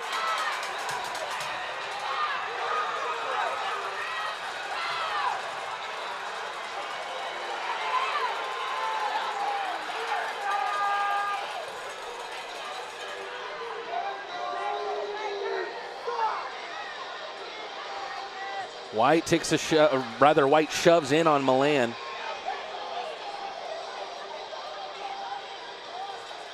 You guys have tuned in to all of the games that we've played at home against the Thunderbirds this year, and there hasn't been this amount of contention between these two teams like there has been tonight.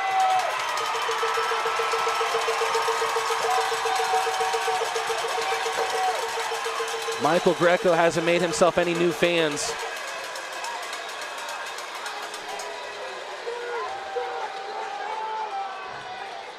As Steven Self brought up, I said that Carter McPhail got an assist on the Milan goal, and that's quite impressive since he's on the end of the bench.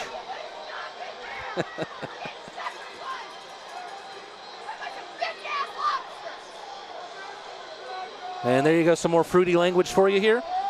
Again, apologies for that.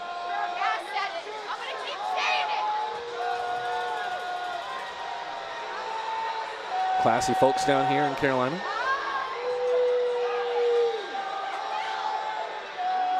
Looks like Crowder has just been sent out. We'll see for how long, if that's going to be a 10-minute misconduct or a game misconduct.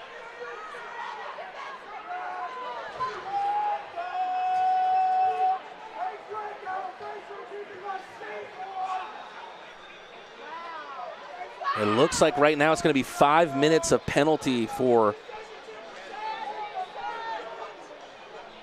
says 25 up there. Must be 23.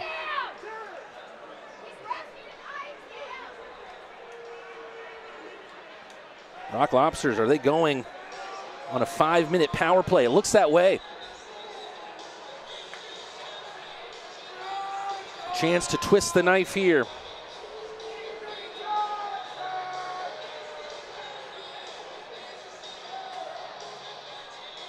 Still not getting an update here on what the call is on any of the players that are in the box. You have Dumas, who's serving the penalty for Crowder. Schnapp's in there after his altercation with Greco. And Malik Johnson is also in the sin bin.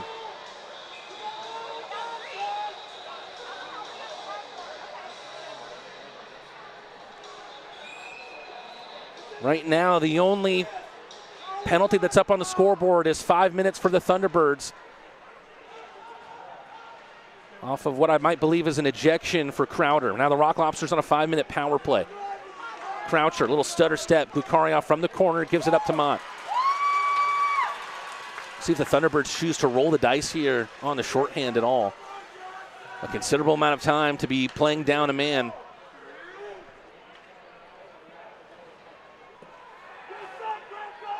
Van Durken dancing through, gets taken down by Johansson.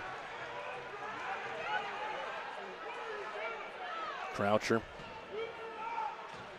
will start in behind Sales.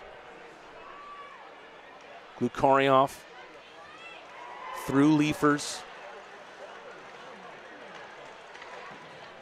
Leifers whistles it back in around. Van Durken jousting for possession. Croucher pokes it loose. Still Croucher. Still Croucher catches Babic up high.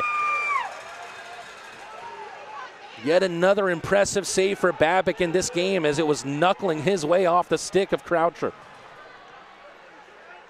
Croucher for Maye. Glukarioff unable to thread the needle.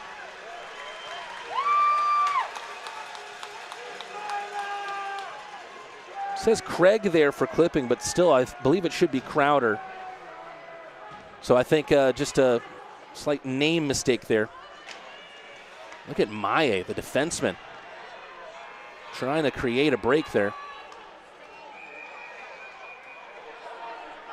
What's going on? There's a horn that's blown. Schnapp and Dumas are up. What's going on here?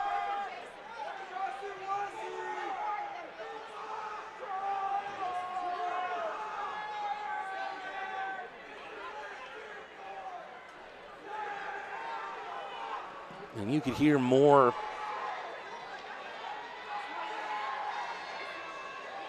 of a tirade from the Thunderbird fans against Gus Ford here.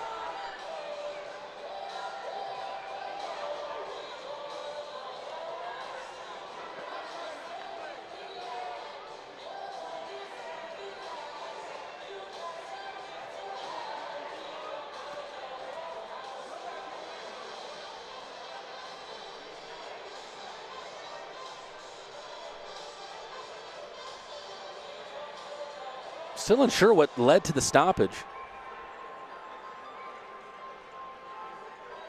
It looks like we'll get back underway with an offensive zone faceoff for Athens. Milan. Shinkarik with a slapper. Babic able to get in front.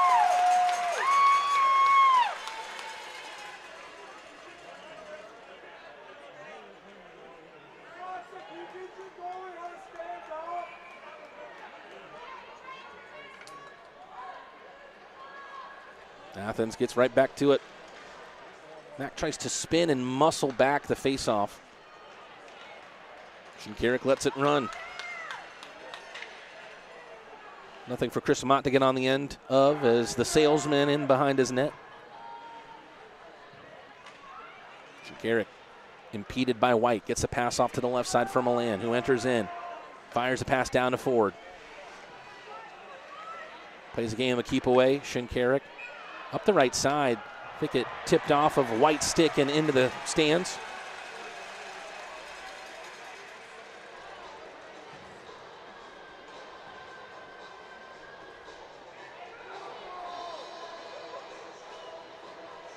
So there's a match penalty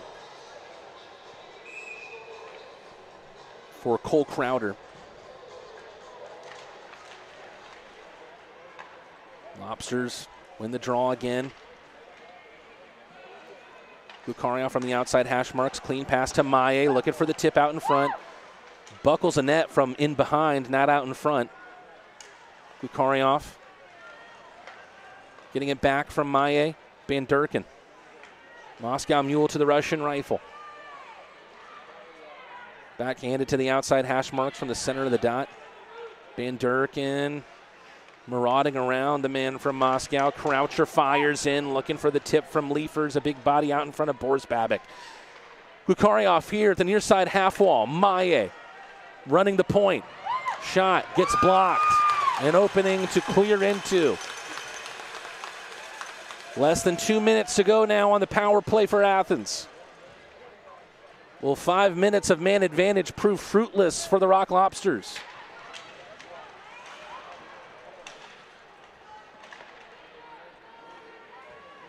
Thunderbirds happy to just keep the puck where it is here at the end boards. And why not? They've done a great job here through 3.5 minutes of penalty kill, still 1.5 minutes remaining. For those of you just joining us, Cole Crowder called a 5-minute match penalty against Gus Ford. 2 were never teammates, as this is Crowder's first game as a Thunderbird. Milan, a great feed to Van Durken after things were looking somewhat bleak on the power play there for the Rock Lobsters. Bartuccio Pereira, some man advantage time for the newbie. New to this team, but not new to the game. A lot of experience in the SPHL. Give and go with him and Shinkarek. Trading spaces. The pass not right from the captain. And another clearance from the Thunderbirds.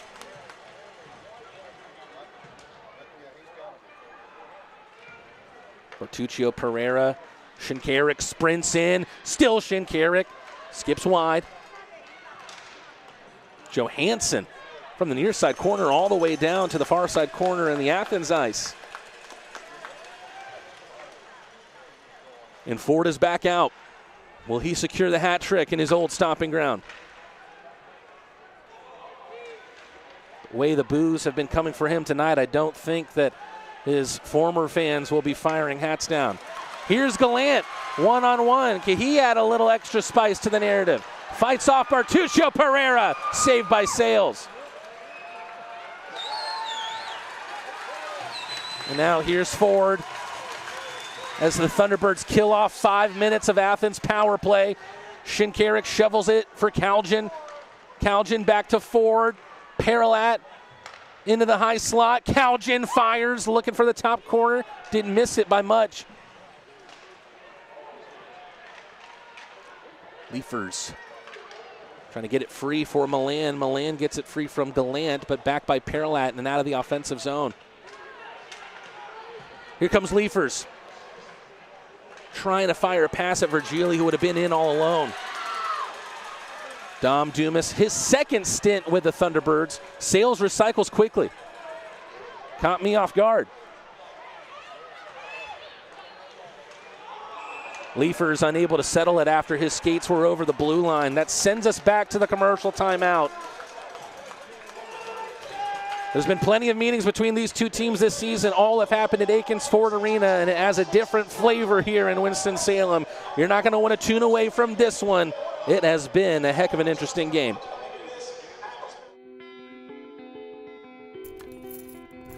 Farmburger is defined by its mission, its farms, its team, and its family. In 2008, our co-founders gathered around a single idea: redefine the burger by bringing together a community of ranchers, farmers, chefs, restaurateurs, and eaters.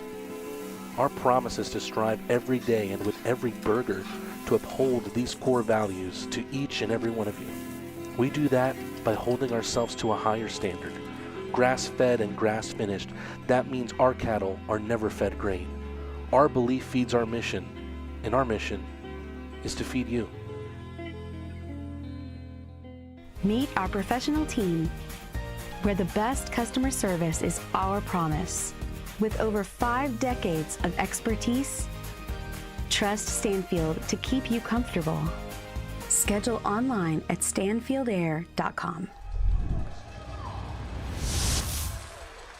Hasn't exactly been a warm welcome for Gus Ford. Back into the arena, he called home, but 2 goals in the contest as well. I believe he had an assist on the 3rd goal as well. We'll see if we can clarify that with the stat staff here in the building.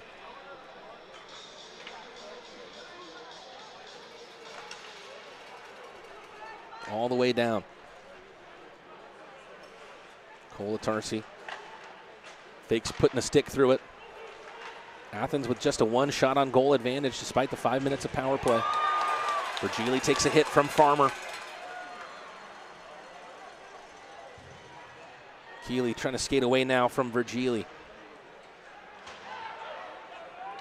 Petita, Thunderbird captain.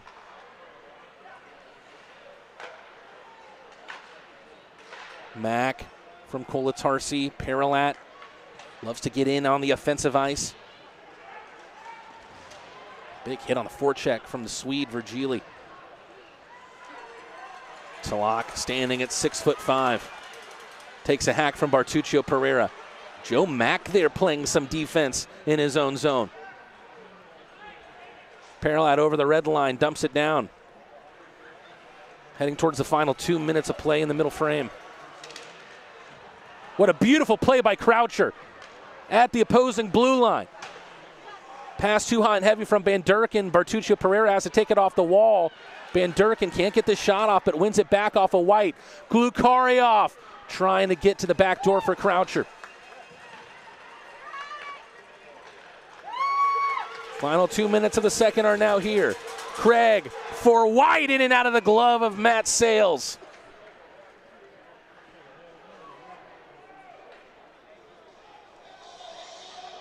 He might be the salesman, but right now he's slamming the door shut.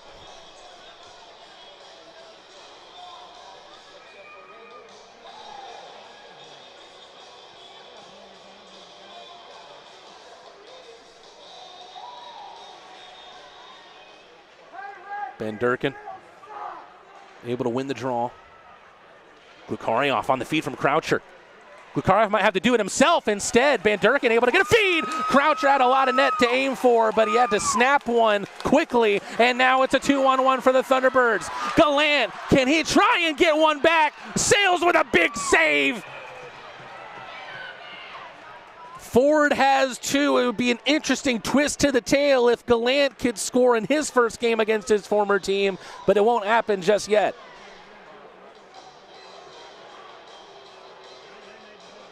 MK Bearden in the chat saying Croucher has his Crocs in sports mode lately. And that is definitely something that we've seen. His speed that we saw in droves at the beginning of the year seems like is back. He had that high ankle sprain that kept him out for about a little over a month, and now we're seeing that speed return. Speaking of speed, how about Super Milan? Can't toe drag around Hanley. Good defensive play there from the 26-year-old out of Bozeman, Montana. Gus Ford, will he draw the boos and the ire of the Thunderbird fans more so tonight? Almost a miscommunication there. Colatarsi gets on the end of the pass from Milan. Calgin gets stuck out here right in front of the scorer's table. Final 60 seconds of the second period.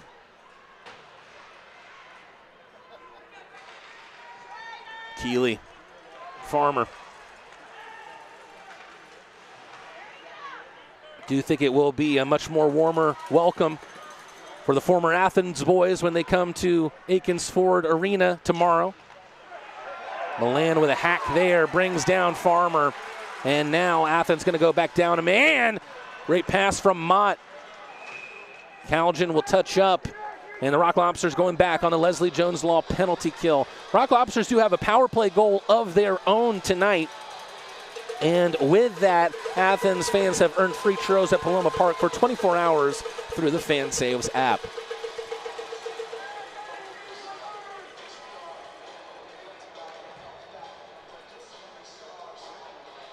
Kind of a similar position that the Rock Lobsters had at the start of the second period. They started on the power play, scored it from Gus Ford. And now Milan sits 2 minutes for tripping.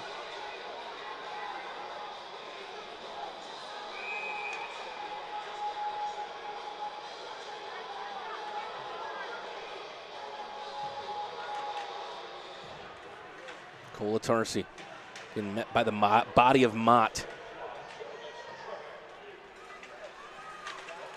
Comes free for Gallant. Not the moment just yet either. Leifers puts the body on the line. But Gallant trying to sniff that chance out more and more as the second period goes longer.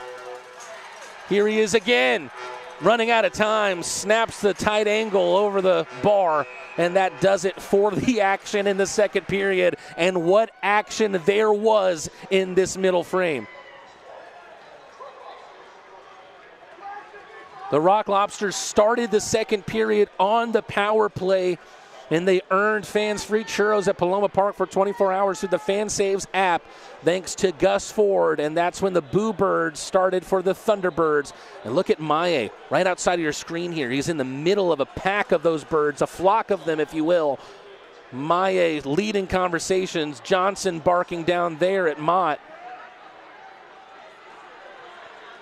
I know I've repeated myself quite a bit today, but there is no love lost between these many former teammates who battle against each other tonight.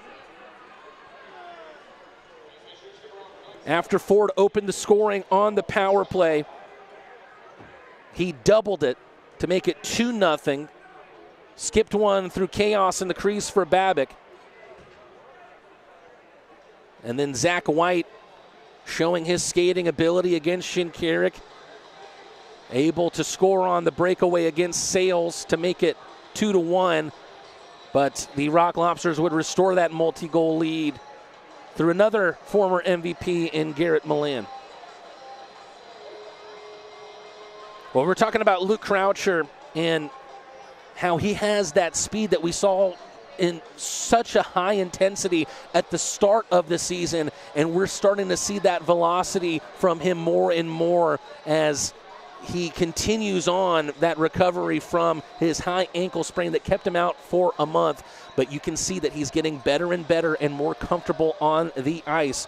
Luke Croucher having 3 goals in his past 2 games, including a 2-goal performance on Wednesday against the PD Ice Cats. I had a chance to talk with him early on in the season, talking about how he was a bit of a social media influencer in his college days, and he's continued that a little bit as well in his tenure as a Rock Lobster. We hope you enjoy this Lobster Tale, Matt Teen Rad and Luke Croucher.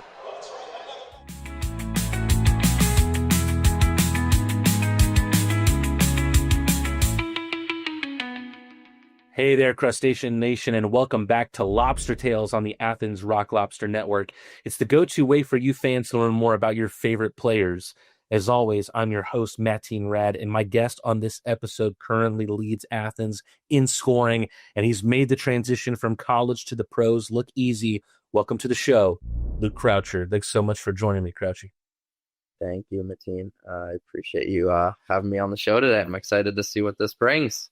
Of course, man. We got to have you on, especially with the kind of run you're having. I mean, we talked about how easy you've made the transition look, but can you tell us firsthand how that step up in competition has felt for you in your first 4 games? Yeah, I mean, I think just being able to build habits and routines is like a big part of what I do.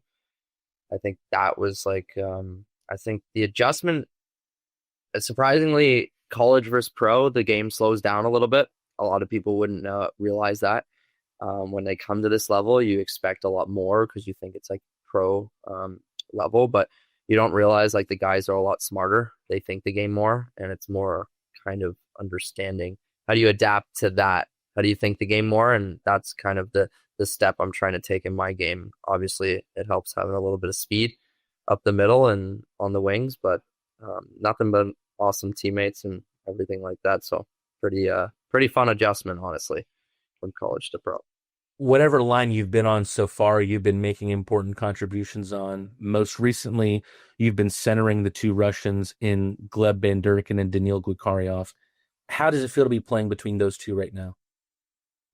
It's actually exciting. They play with free will. I think Danny and Gleb are they gel so well together. So it's just, you're just trying to contribute to what they're doing. They have good chemistry together. They've been absolutely amazing. And I love the fact that they're both players that take risks in their games. I think a lot of players, just even minor hockey players, just don't take enough risks, and that's why they don't see rewards. And they're fun to be around because they're so creative, and it helps me keep my free will as well to do great things. So I think all of a sudden we just kind of fell into line with each other against I believe PD there this past weekend, and it just worked and it sparked, and it's something that's positive. Yeah, it seems like they're getting in good spots, and you're doing a really good job of finding them right now. Going back to the beginning of this year, what can you tell us on how the opportunity with the Rock Lobsters emerged for you? I do know that you and Coach Rutz kind of go way back a little bit. Yeah. So Coach Rutz and I, we never really crossed paths with each other at any points, but we were kind of embedded into organizations at one point. I believe it was the Oakville Blades, and he also knew past coaches of mine when I played Junior B for the Hamilton Kilty Bees in the Greater Ontario Junior Hockey League. And it was just kind of, it's just how hockey goes. Like one phone call here, one phone call there. He made a phone call to Newman, and then he realized that I was at Newman. He made the connection. He tried to get two of our players from Newman down there. Unfortunately, only one of us got down here in the end, and I've been just fortunate that this connection's happened. I was honestly debating hanging up the boots this year, and I'm actually just thrilled I just took kind of the opportunity to do this and just try it out and see what happens. And now we're here. I think even more opportunities are going to come for you down the line as well, Crouchy, with the way you've been playing. It might not just be on the ice either. You might need to teach me how to get some more YouTube views and subscribers, man. You have nearly 3,000 subs, more than 100,000 views on your YouTube channel, where you've documented what it's like to be a D3 hockey player at Newman University. Yeah. I was curious, what inspired you to put your story out there like that? I think there's a lot in the hockey process nobody sees. I think when you become a pro, I see NHL players, and I always was like, why can't I just see what they do every day to get to where they are? And I didn't know whether I was going to continue playing or not. That's why I thought it was important to make sure I just documented the process too. There's actually 5 to 10 videos that are unseen, that are unedited and like ready to come out. So there's a lot more coming this way. I just took my senior year to just enjoy it, not worry about all the, the sparkly stuff, I guess.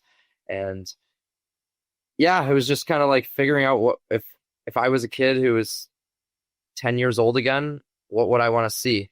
And I think a lot of it actually came from my roommates pushing me. I'll shout out my old goaltender, Cole DeFazio. He pushed me into actually creating YouTube and starting YouTube because he saw I used to watch a bunch of goalies who used to make content and Dana Life content. And now I see like Willie Stiles making Dana Life videos on YouTube. It's kind of cool that it all emerged like this, but I feel like this is just the beginning now, and now I can document my pro journey. So it only piggybacks onto other things and hopefully greater things to come.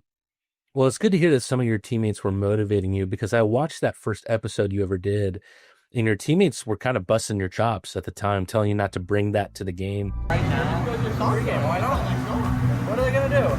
And if I score today, like 3 goals, what are you going to say? Okay. Then we're okay. Were you ever discouraged from continuing on, or did you just not let that kind of stuff bother you? Obviously, as much as people would like to say, hey, try and like cancel out the noise, it's hard to do it all the time.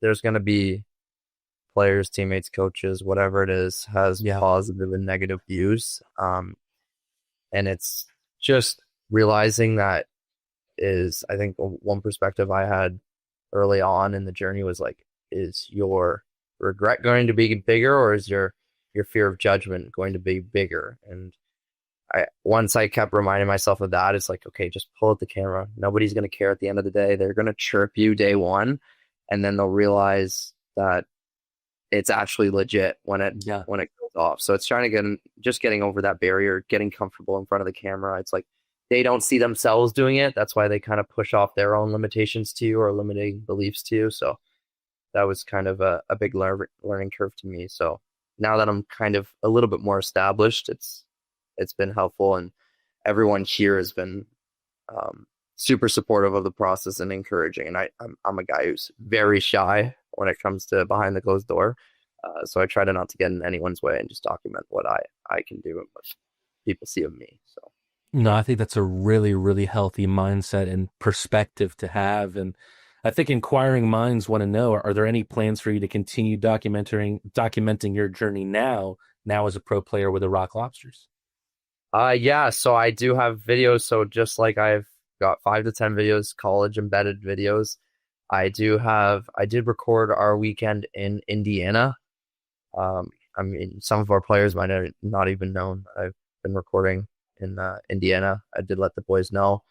I plan on recording this weekend, our upcoming weekend, our back-to-back against Carolina or Twin City here. So hopefully I can get some cool footage of the rink and stuff like that, and just walking around, seeing fans. And yeah, but it's trying to find a healthy medium of like, when do you bring out your phone? When do you not bring out the phone? Obviously, I'd love to have a camera crew following me around, but again, you don't want it to be a distraction either. So that's a big learning curve too, that I kind of have to continue. I mean, that sums up a lot of what you do off the ice. Let's get back to what's on the ice. And Crouch, keep in mind, I've only watched you play now for 240 minutes. But if someone were to ask me what I've seen from you on the ice, I would say, I bet he's really annoying to play against. The way you hunt pucks, you lead the forecheck. Even when you're pushed down to the ice, you get back up, the puck is still on the blade of your stick. I really don't know how you do it. How would you describe the game that you bring to the ice in your own words? Cool question. I mean, I got a mix of, if I were to imagine a player, I imagine 4 players. I loved watching Mitch Marner when he played for the Maple Leafs. I love watching William Nylander, just his skill and his poise, and Nikita Kucherov. Those guys I aspire to play like, that skill, but I also have the grit of wanting to be like Brad Marchand. Everybody hates playing against him, but everyone loves it when he plays for them, plays with them. So just having a combination of that, and just realizing that, hey, you don't know when your last game's going to be, so you might as well put it on the line when you can. I know that I learned a lot in college. We worked like dogs, and shout out to my coach at Newman, Mike Hedden. He taught me a lot for the 2 years I had him, or a year and a half I had him there. And I'm hoping I can just continue to keep the ball rolling here. So that's kind of a description of my game, if any. It might be presumptive of me, but I think if there was one person on the team that had a similar game to you, it might be Garrett Milan. I mean, the MVP last year. Right now, you're getting off to a hot start. Has there been anything that you've tried to pick up from Millsy's game since you two have started to share the ice? Yeah, for sure. I see him, and we look. I'm not saying we look alike. I'm saying we play probably pretty similar games. And both being very, we've been chirped before. He says he's still taller than me, or says I'm the midget on the team. But it's good to know guys who've been successful. Like, he played at St. Cloud for, I think, 4 years there. He's played his time in the Coast or the SP, and he's won in different places. And I always try to pick guys' brains, or even just watch them on the ice, what their habits are, what they do with the puck. How do they move off of the puck is more important for me, is seeing what their habits are like. And then just when I get the chance to talk to them, just pick their brains of what their experience was like. What would they have done differently? What would have they continued to keep doing? What would they, still have done today? And yeah, I think even Nielsey too, Eric Nielsey, who we've acquired too, Shinks, older guys that have just been through the process. I was just on a car ride home with Joey. I still don't know how to pronounce his last name, but Coley. All great guys on our team, but cool to pick their brains just to see what their process is like and what their perspective's been, because they've been through the whole process. So just continuing to learn. I think if you just be a student of the game, that's all you can ask for. Perfection or progress over perfection. I would tell you that it's Kolatarsi, but I feel like I just ask guys, hey, is this how you pronounce your name? And they just say, yeah, no matter what I say. So I couldn't say for sure if that's the case. But right. Coming off this past weekend, you're just coming off your first ever home game at Aikens Ford Arena. I know there was the scrimmage a few weeks before that, but different atmosphere, of course. What are your first impressions on the atmosphere, the fans, the facility in the building that I call the Tank? The Tank. I love that. I think that's the first time I've heard that. That's I think it's exactly what it's like to play there.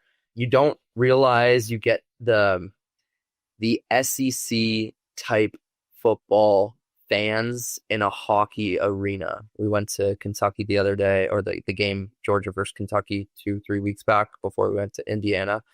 And to see 93,000 in that stadium, or however many there was too many to see. It's crazy. We almost get that mentality inside the rink. So even if it's just a stick off the glass, people are still learning the game of hockey down here, and just everything that we do is exciting for them. And that's huge for us to know that we have that energy. That's a little bit of the here, the now, and the future. Let's get back more to your roots. I knew you grew up in Ancaster, Ontario, within the city of Hamilton. I mean, you already talked a little bit about Marner and Nylander. Does that mean you most likely grew up a Leafs fan? 100%. And don't get me wrong, I love Austin Matthews. But yeah, through and through. I used to be a Patty Kane fan. Loved my Sidney Crosby and Alex Ovechkin growing up, of course. Used to be a Washington fan growing up just because I love scoring goals. And but had to bring it back to the roots at one point or another. I mean, that kind of answered my next question, as if there was a player that you watched growing up. Sid the Kid, Ovi, obviously, those are really good answers. But otherwise childlike instincts. Halloween night coming up on our Friday night game. Were there any memorable Halloween costumes for you, either as a kid or a college player? Maybe you went as Sid the Kid for Halloween one year. No, you know what? It'd be funny, a hockey player going as a hockey player, right? Never got the chance to do that. I'm going to be honest with you. Most nights in Halloween, I think I can only really remember a few. Maybe I was a Power Ranger once, but most Halloween nights, we'd be either practicing or playing. That's just how it's like in Canada. Halloween's not treated as a vacation.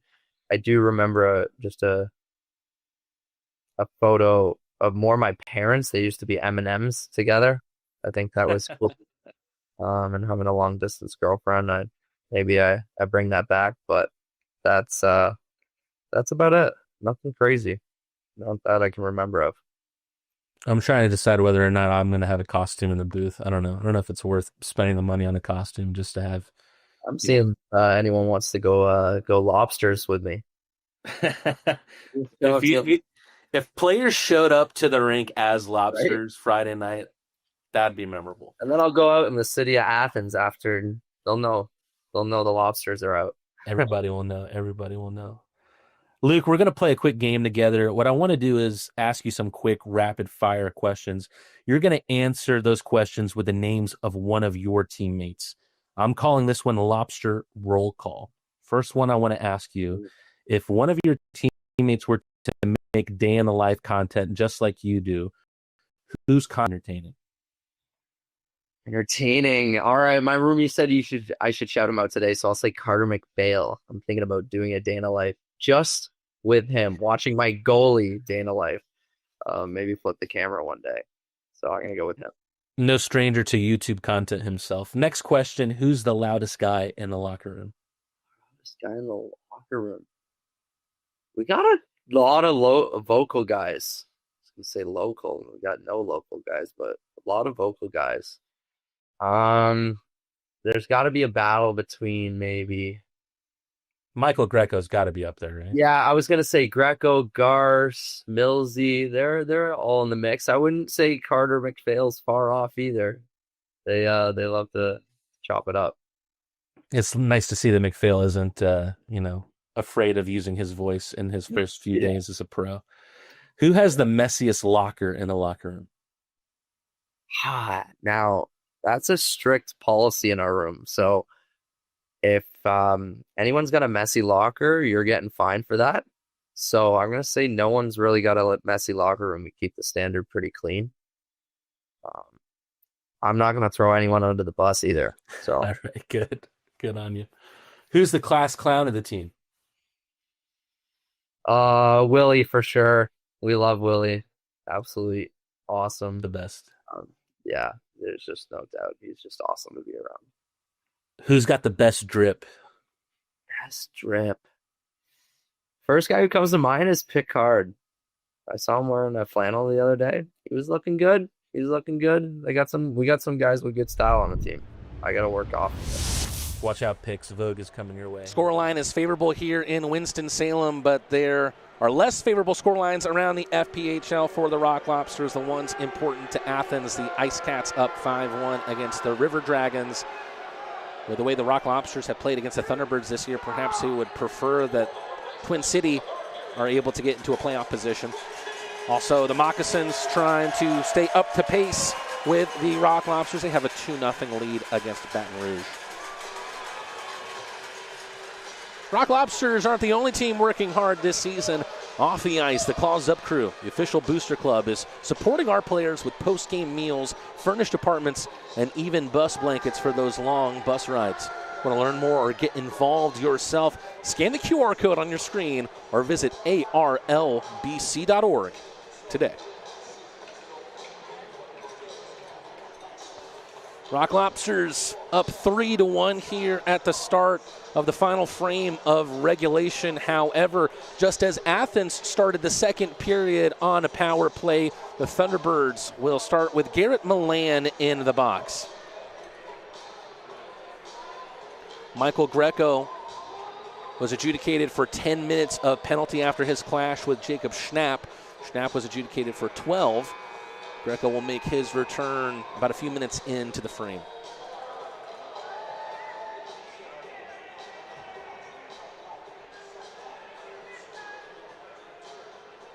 Rock Lobsters, good 40 minutes played for them. Can they close it out with a strong 20?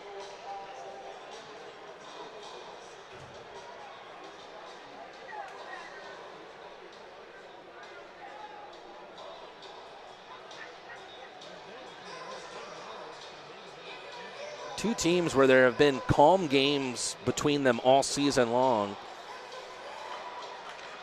There hasn't been that same relaxation between the two squads tonight. Mack strong over the dot. Skipping shot, long, but Babic not making it look easy. Craig fires down. Gallant from the right, looking for White. Connor Craig enters in. Kramer right into the middle of Sales. Matt Sales has made some big-time saves in this game, and I wonder how much better he's been able to keep his head in this contest. Remember, the Thunderbirds thought they opened the scoring after Kramer was able to round Matt Sales after Sales lost an edge in the crease. Sales perhaps more easily able to wipe that from his memory, given that the goal didn't count due to offsides. Kramer gives it up for Craig. Gallant looking for the goal, blocked by Shinkarik. Jason Gallant, the Red Deer Rocket, a figure of lethality in his time for the Rock Lobsters, led the FPHL in goals last year, trying to toe drag around Carter Shinkarik. And now Joe Mack trying to do it all himself. Still 38 seconds to go on Milan's penalty. Mack almost giving it to his good friend John Calgin out in front of Babic's net, but now here's a 3-on-2. Calgin trying to mitigate that odd man rush, but here's Gallant. Another block shot on the Red Deer Rocket. Here's Kramer from the left side of the point. Behind him is Craig, and it leaks out of the zone. Maye trying to track it down. Connor Craig, Kramer, Virgili takes it away like Swedish fish from a baby. You're a father-to-be, Phil. Shouldn't be doing that. Rock Lobsters back at even strength.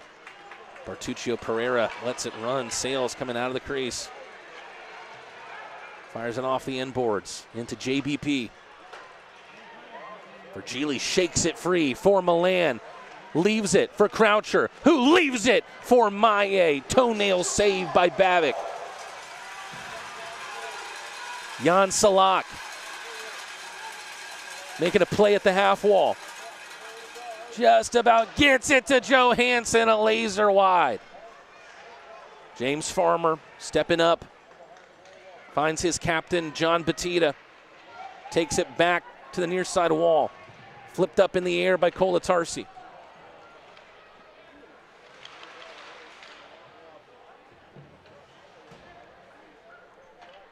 Caitlin saying she's lost sound. Is anyone else losing sound here? Does everybody have sound? Let me know in the chat, please. It's a nifty little move by Keeley, but he can't create one into two. Gallant gets onto the end of a loose puck. Dumas through Gallant for Garcia. 4 former Rock Lobsters on the ice. Make that 5.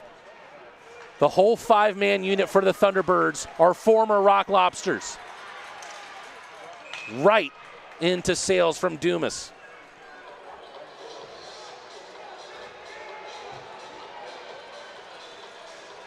Okay, good to hear, folks.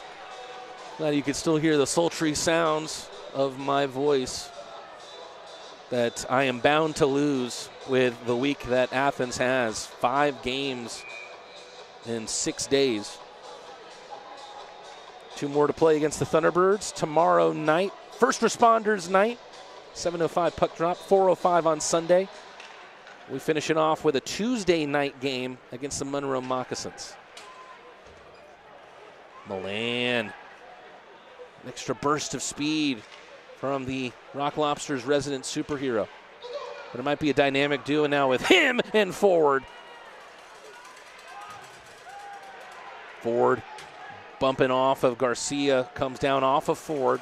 Advantageous for Garcia.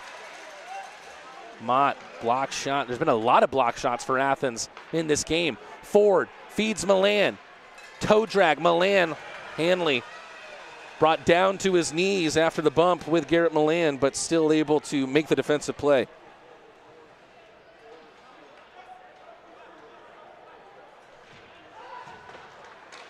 Giveaway almost from Twin City in their own zone. Gallant able to take it with him. Gallant racing towards the net with Kramer. He gets brought down, and Athens going back to the penalty kill.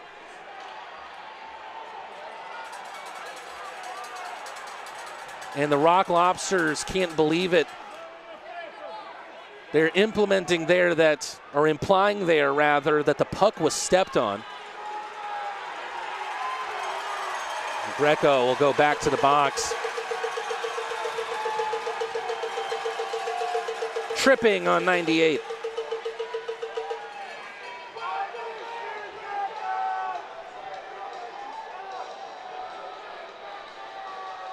There hasn't perhaps been more for the Thunderbirds to cheer about tonight than penalties to Michael Greco.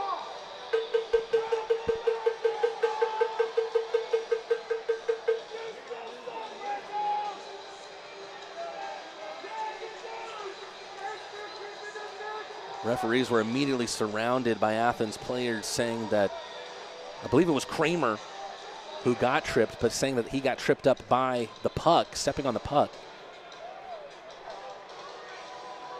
And that does happen. Athens, having already killed off substantial penalty time at the start of the third period, have to do so once again. Kramer almost giving it up to Mack. Enough done there by Craig. Case and Gallant happy to be back on the power play. More opportunities for him to shoot. I think that one took a piece of the cage after Sales made the save on Kramer. Gallant with a step off the blue line. Fires it a little hot and heavy at Kramer, but gets it back to Gallant. Gallant down low. Sales, what a glove save! The salesman slams the door shut once again.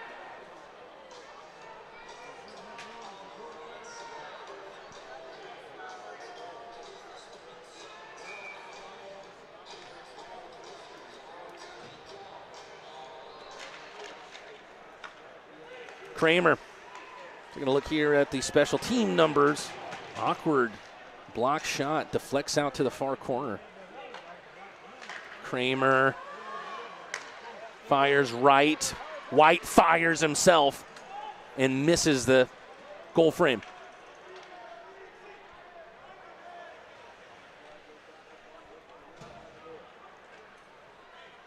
Connor Craig steps out from behind.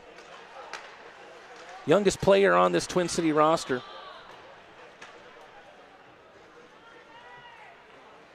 Less than a minute to go now on Greco's penalty, 2 minutes for tripping. After this game, Greco's penalty minutes now over the century mark on the year. Salak with a step on Ford. Two men who have played many, many games together. Keeley off of Kolatarsian into the side netting, taken away by Salak. Keeley took his eye off the puck there. Still able to find it on the blade of his stick. Pastuca out to the right. Don't think there's been a lot of minutes for Pastuca in this game. Down low, popped up by Keeley with a backhand, missing Matt Sales' net. Here's Keeley again, trying to go 5-hole. Batted up, and now he draws the high stick. Offside against the Thunderbirds. There's going to be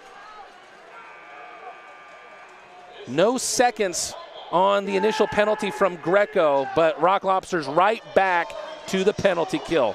Coming up after this. Since we opened in 1968, we've taken pride in our professional staff. Unparalleled customer service is our legacy. Experience the best, skilled hands and friendly faces.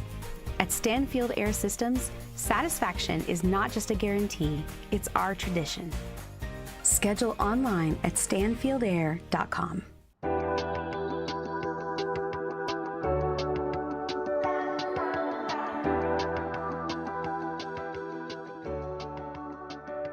Hi, welcome to Chandler Jewelers. What would you like to learn today? Looking for a new watch, something a little more fast, more precise. Yeah, that one looks like it's seen better days. And let's get you something that can keep up.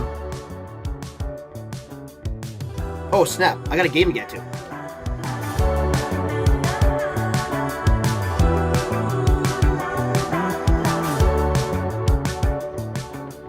Whew, plenty of time to spare.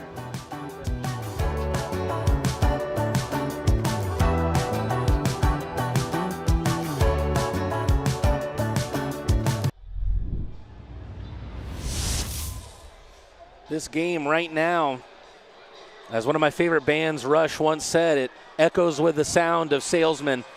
And Matt Sales has made some tremendous saves in the third period, but now he'll be bombarded once again as Athens goes right back to the Leslie Jones Law penalty kill. Shinkarik, 2 minutes for high sticking.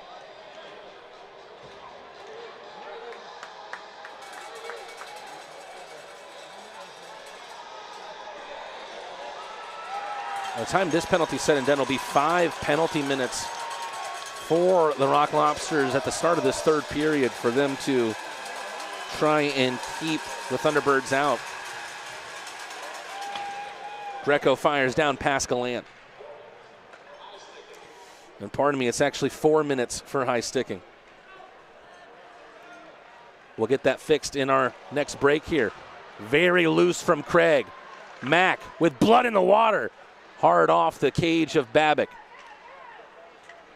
Shinkarik drew blood, leading to the high sticking penalty. If you draw blood on a high stick, it's 4 minutes instead of 2.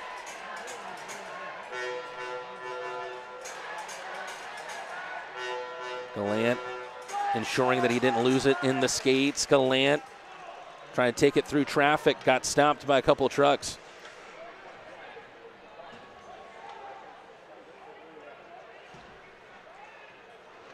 Loose from Craig again. Gives it up to Van Durken. Van Durken turned bandit there, but the Thunderbirds back with the puck. Butita through one. Takes it around Paralat. Greco looks for the big hit. Back end into the glass for Greco. Pastuca gets a return pass, and it's batted away by Sales. 2 minutes and 40 seconds left on Shinkarik's high stick. Again, we'll update that penalty timer as soon as we get our next stoppage here. But right now, more than a minute and a half has flown by since the start of this Thunderbird power play. They lead in shots on goal 33-31. Do the hosts Bartuccio Pereira pokes it up to the far wall. Virgili looking for Glukarioff. Instead finds the Thunderbird captain, John Batita. Here's Batita again. Native Ohioan. Craig through traffic. Batita had a wide open net, and he missed the frame.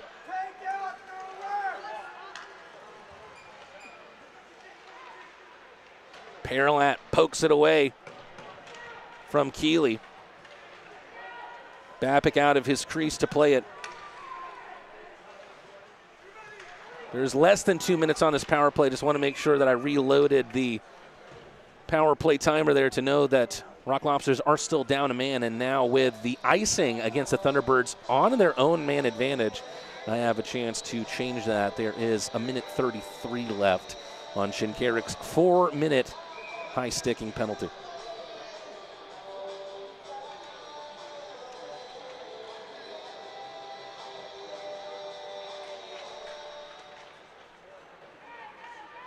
Connor Craig loose again from Craig in his own ice.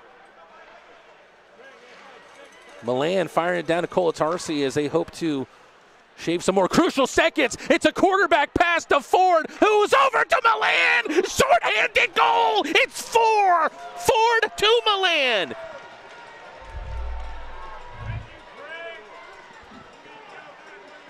Two former MVPs are looking like a dynamic duo.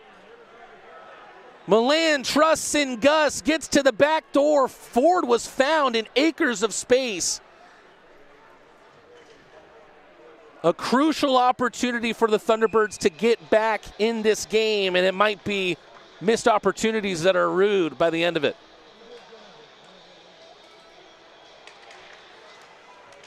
A Leslie Jones Law short-handed goal, and with that fourth goal, Crustacean Nation has won the Freddie Score with 4 free mini Sunday. For more information, check out Fan Saves on how to redeem. Keeley out to the left. Batita has to spin from the half wall. Leafers takes it away.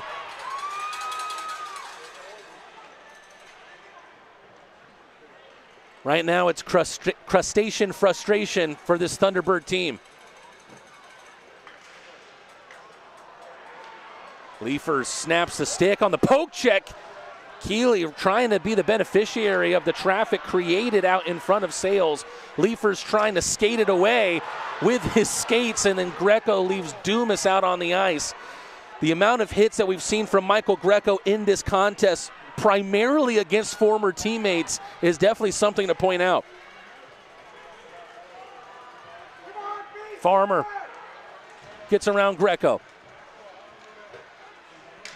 Gets to the far side. Greco was watching Farmer the whole time. Johansson back to Farmer. Back to JoJo.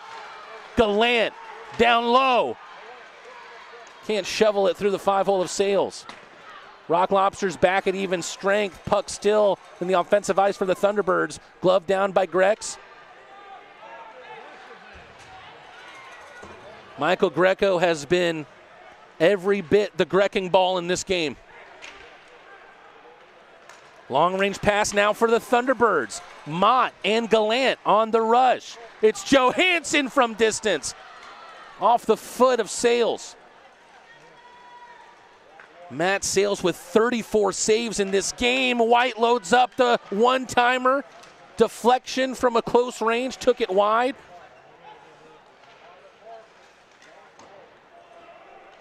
Skipped to the end boards. Gallant settles it with a skate. Jack Johansson out of Milford, New Hampshire. To Kaysen Gallant, the Red Deer Rocket. Where did it go, says Matt Sales.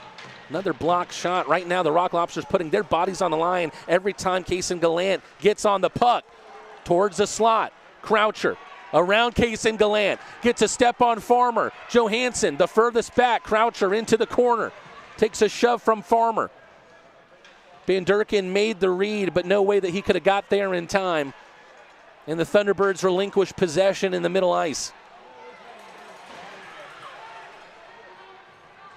Clean from Croucher. The Moscow Mule. He wants to get in on the party. What a blocker save from Babbitt. Van Durken again. Loses an edge, but gets the pass to Croucher. Back to Van Durken. Croucher unable to get the pass over to the Moscow Mule.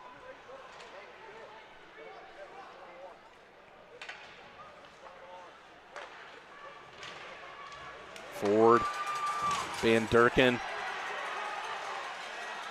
Maye has to go back into his own zone.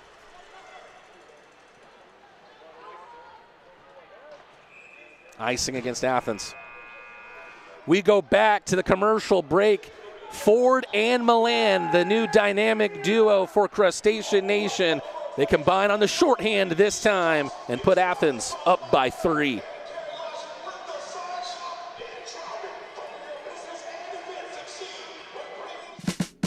Thank you for calling Thornton Brothers. How may we help you? When the call comes in, our team moves fast. Because in our world, every second counts. Every delivery means protecting people, product, and places no shortcuts, no excuses. From warehouses before sunrise to late night drop-offs when the rest of the city sleeps, we're the steady hands behind the scenes.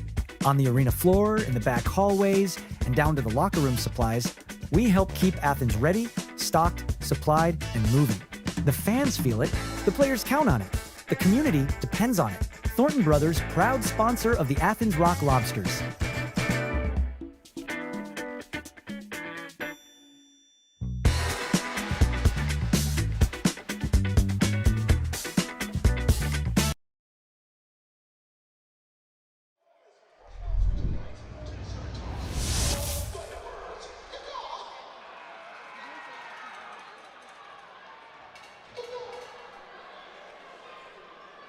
I've got the stat staff right next to me here in the press box. The goal was credited to Gus Ford, but I think we saw up here it was his feed to Milan. Both of those players tied into all 4 goals for the Rock Lobsters tonight. They both have 4-point nights. They both have 2 goals and 2 assists. Cade Hanley making a play, using the wall to his advantage.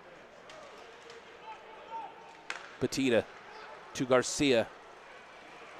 Backhand lifter, glove down by Devin Maye. Petita keeps it in. Interesting little tip there from Keeley. Was slightly tricky. Great play from Petita, batting it down out of midair. Hanley comes in from the neutral ice. Sales shrugs it down and then covers it up. Confirmation of that goal, Milan's 28th of the year, as Ford scored his 30th earlier on in the night. Milan getting closer as well. Both of them with 4-point contests. Takes Milan to 76 points on the year, Ford to 74.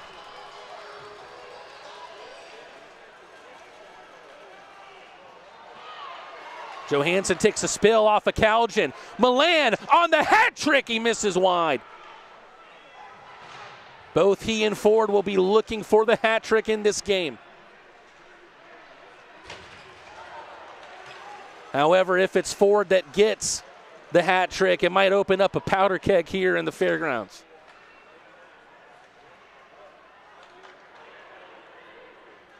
Although this Thunderbird crowd, who was so angry for 40 minutes, has now gone a bit quiet. Here's Gallant. Will he bring life back into the annex? It's a great save by Sales. Kaysen Gallant, you could tell in his play, no doubt trying to make an impression.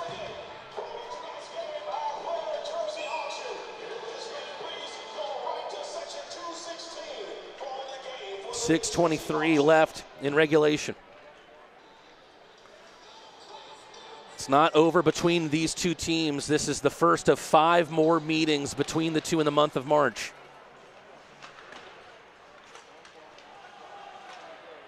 Joe Mack brought down off the puck there. Greco sees Virgili on the far side, but Leifers was in an offside position.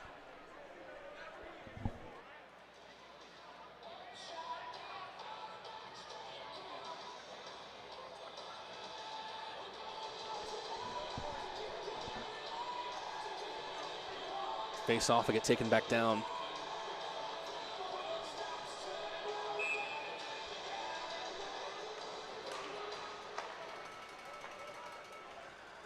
game has settled down quite a bit here, but of all the meetings between these two teams, this one was the most fiery by far. With 2 more games and 2 more nights, but the remaining 2 in Athens Ford Arena, will tempers continue to flare and will temperatures continue to rise between the Thunderbirds and the Rock Lobsters. Maye, a great glove save from Babic.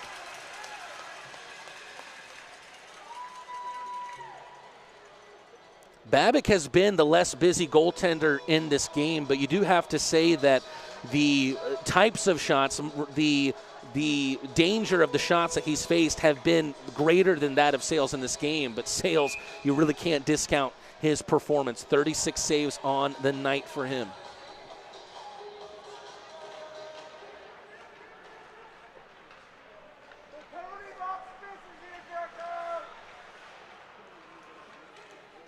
I think my lady friend out here right in front of my crowd mic is no longer with us. I mean, I think she's still with us. I don't think she's deceased. At least I hope not.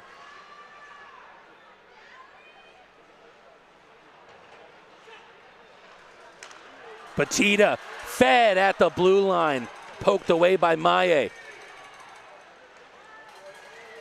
May I have a goal, says Batida. No, says Maye.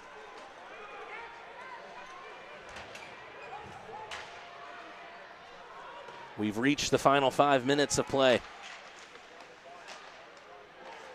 Spinning away from danger, but spinning into it eventually was Salak. Kukarioff with a mishandle. Beneficial bounce for the Russian rifle, and then it's rifled by Croucher into the blocker of Babic.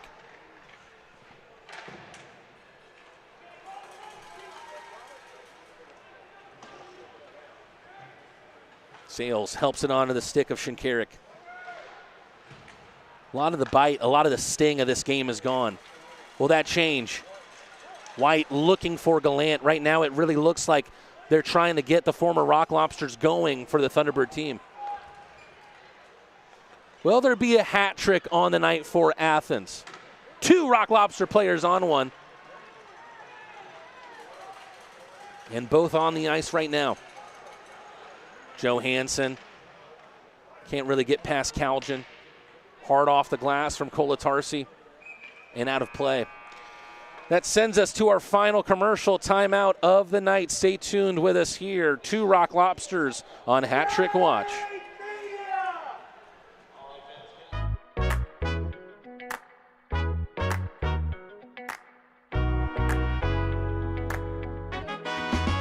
As a hockey player, my health is everything to me. When I got injured, I didn't just worry about missing games. I worried about my future in the sport I love. From the moment I met you and your team at Piedmont Athens Regional, you gave me confidence. Your expertise, your care, your support, it all reassured me from the very start. Because of you, I've been able to recover, rebuild, and get back to playing the sport I love. Can't thank you enough for what you've done for me and my future. Your help means the world to me, and I'll always be grateful for your part in keeping my dream alive. Thanks to Dr. Graff and Piedmont Athens Regional, I get to keep playing the game I love.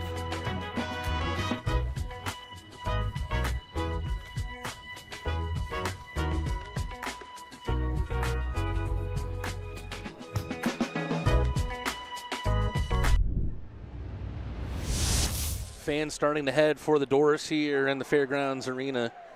Rock Lobsters will return here in 2 weeks' time. Be the final 2 meetings against the Thunderbirds this season unless the teams meet again in playoffs. Still a possibility for that. Entering tonight, the Thunderbirds were down 5 points against the PD Ice Cats. It'll be one of those 2 teams most likely that will be the 4 seed. Right now, Ice Cats in 4th place, Thunderbirds in 5th. Twin City on the outside looking in the playoff picture, trying to make a change for that. If they can get a win in the next 2 games on Saturday and Sunday against the Athens Rock Lobsters in Athens Ford Arena, that would definitely do them a world of good. But as it stands right now with a 4-1 scoreline against them, it does seem as both of them, rather that the Thunderbirds will stay winless against Athens on the season.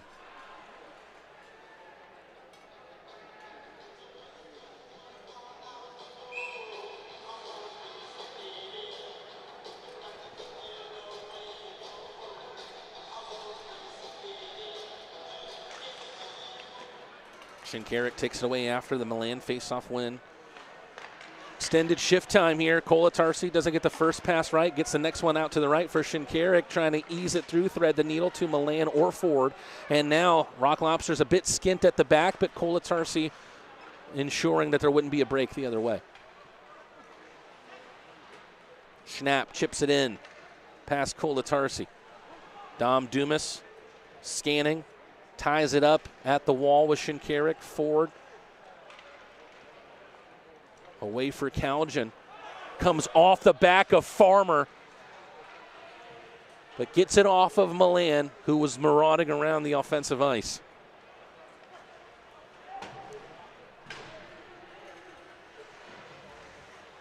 Keeley bounces off the hit from Virgili.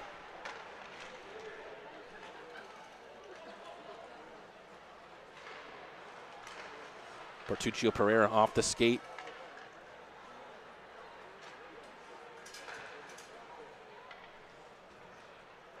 Thunderbirds would love a goal in the final 2 minutes and 30 seconds of this one, if not just to get a shot in the arm for the games that remain on the weekend.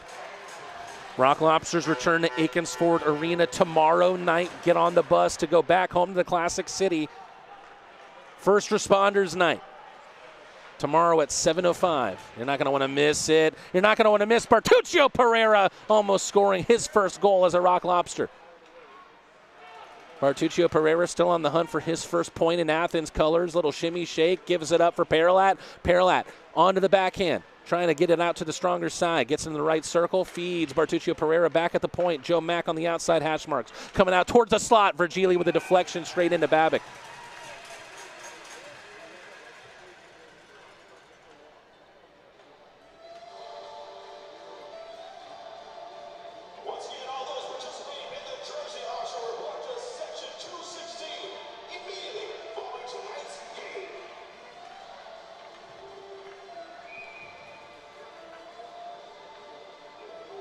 This team is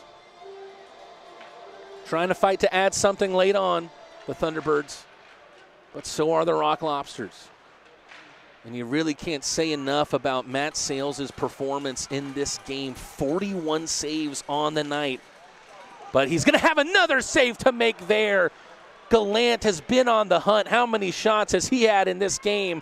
Croucher can't get to the bank pass ahead of Garcia, but he shrugs off his former teammate. Croucher with the play at the wall, keeps it in for Michael Greco. Greco backhanding it to Glucari off through the crease. No touch from Van Durken. Maye with a slapper over the safety net and out of play.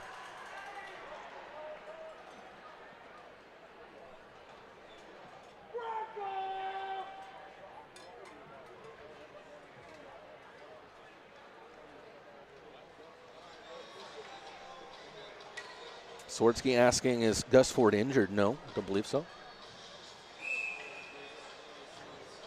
He did have a nasty spill in the second after, or perhaps it was in the first. I believe it was in the second period off of the clipping call that saw Crowder's ejection from the game. Was left on the ice for quite a bit, but since then he has assisted Milan's goal, has been a huge part of this game. We'll see if his former team will give him first star plaudits on the night. It would either be him or Garrett Milan, both 2 goals, 2 assists, 4 points total for the new dynamic duo of the Rock Lobsters. Final minute of play here, and I'm starting to implement my Leo Mazzoni back and forth as we go towards the end of this game.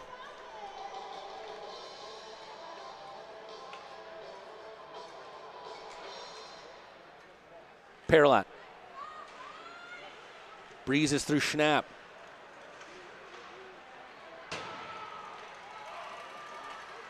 Mott unable to get on the end of that one. Mack chops it to Perlat. Feed to the slot. Leafers tips it out of play.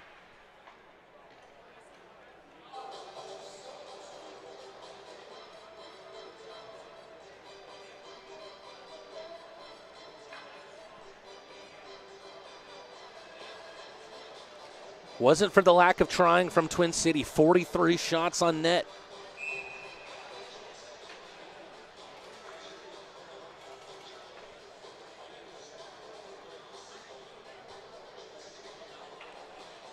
Will Sales also find himself among the 3 stars of the night?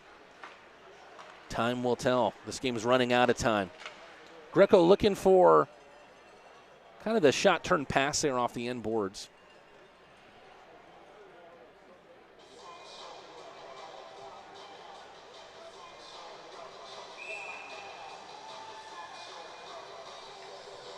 .6 seconds now. As this game is just sort of lumbering to its end, a game that had so much sting and bite to it through at least 50 minutes played. But it really feels like the shorthanded goal that made it 4-1, Ford combining with Milan, really sucked a lot of the oxygen out of the building. Long-range pass from Greco.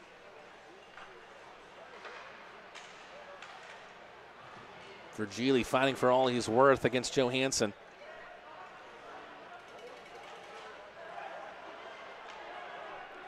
An emotional reunion leads to frustration for the Thunderbirds, courtesy of the Crustaceans. A 4-1 victory, the first game here at the Winston-Salem Fairgrounds Arena this year. What a performance from 3 that stick out specifically. Of course, on the offensive side, Gus Ford making his return to the stomping ground he once called home, has 2 goals, 2 assists, as does his partner in the game, Garrett Milan. 2 goals, 2 assists for him as well, including the short-handed goal at 4-1 that killed off the game. But Matt Sales, tremendous on the night, 42 saves, just 1 goal allowed, and he gets a big handshake from Carter McPhail off of your screen as the Thunderbirds salute their fans on NASCAR night on your screen. We await the 3 stars of the game. The Rock Lobsters opened up the scoring, 2 goals from Gus Ford, and then 2 goals from Garrett Milan. Sandwiched in between was a breakaway goal for Zach White.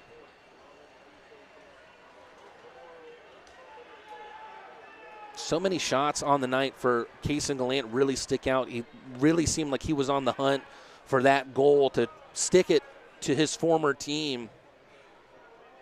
He'll have a chance to do so tomorrow and Sunday. Not many tickets left for tomorrow night's game. First Responders Night. Rock Lobsters honor the heroes who serve our community every single day. From firefighters and EMTs to law enforcement and medical professionals, we'll recognize the brave men and women who are first on the scene when it matters most. Join us as we celebrate their dedication, sacrifice, and commitment to keeping Athens safe. Be loud, be proud, and help us show our gratitude on First Responders Night by getting your tickets at rocklobstershockey.com now.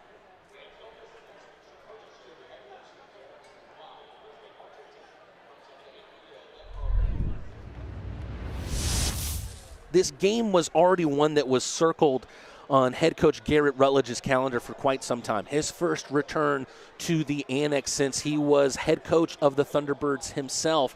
But it seemed like he may have double circled that date after the acquisition of Gus Ford. Now both of them making their return to Winston-Salem, as are Kason Gallant, Jack Johansson, and Dom Dumas playing their first game against their former team.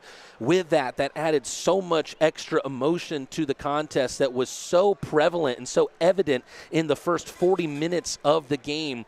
No love lost. You see a bunch of hits, a bunch of people getting in each other's face, people who used to share a locker room with one another, and no doubt that energy is going to be carried out tomorrow night into the tank. 2 more games on the weekend. Saturday, 7:05, First Responders Night. A near sold-out crowd already being talked about for that one. Sunday at 4:05. These 2 teams, in a way that they have not displayed against one another this year, showed a lot of fight against one another, showed a lot of contention against one another, showed maybe even disdain for one another. But the Rock Lobsters were able to use that to their benefit, or really end-to-end perfect performance for them, even though despite the fact they were almost down 1-0 in the contest. After the goal from Roman Kramer, as he rounded a downed Sales, did not count due to an offsides call. Wow. What a very, very entertaining game. Britton Briley in the chat letting us know only 9 tickets left for tomorrow's game. It's going to be a big one, First Responders Night. And if you can't get those last 9 tickets, make sure you tune in here right on the ARL network. Coming to you live on YouTube and Sporfy.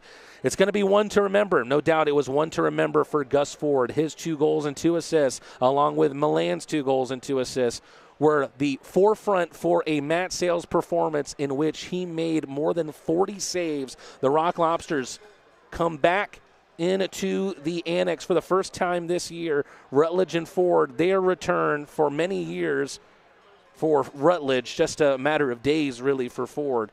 But both of them are able to get a win in their return to the Annex.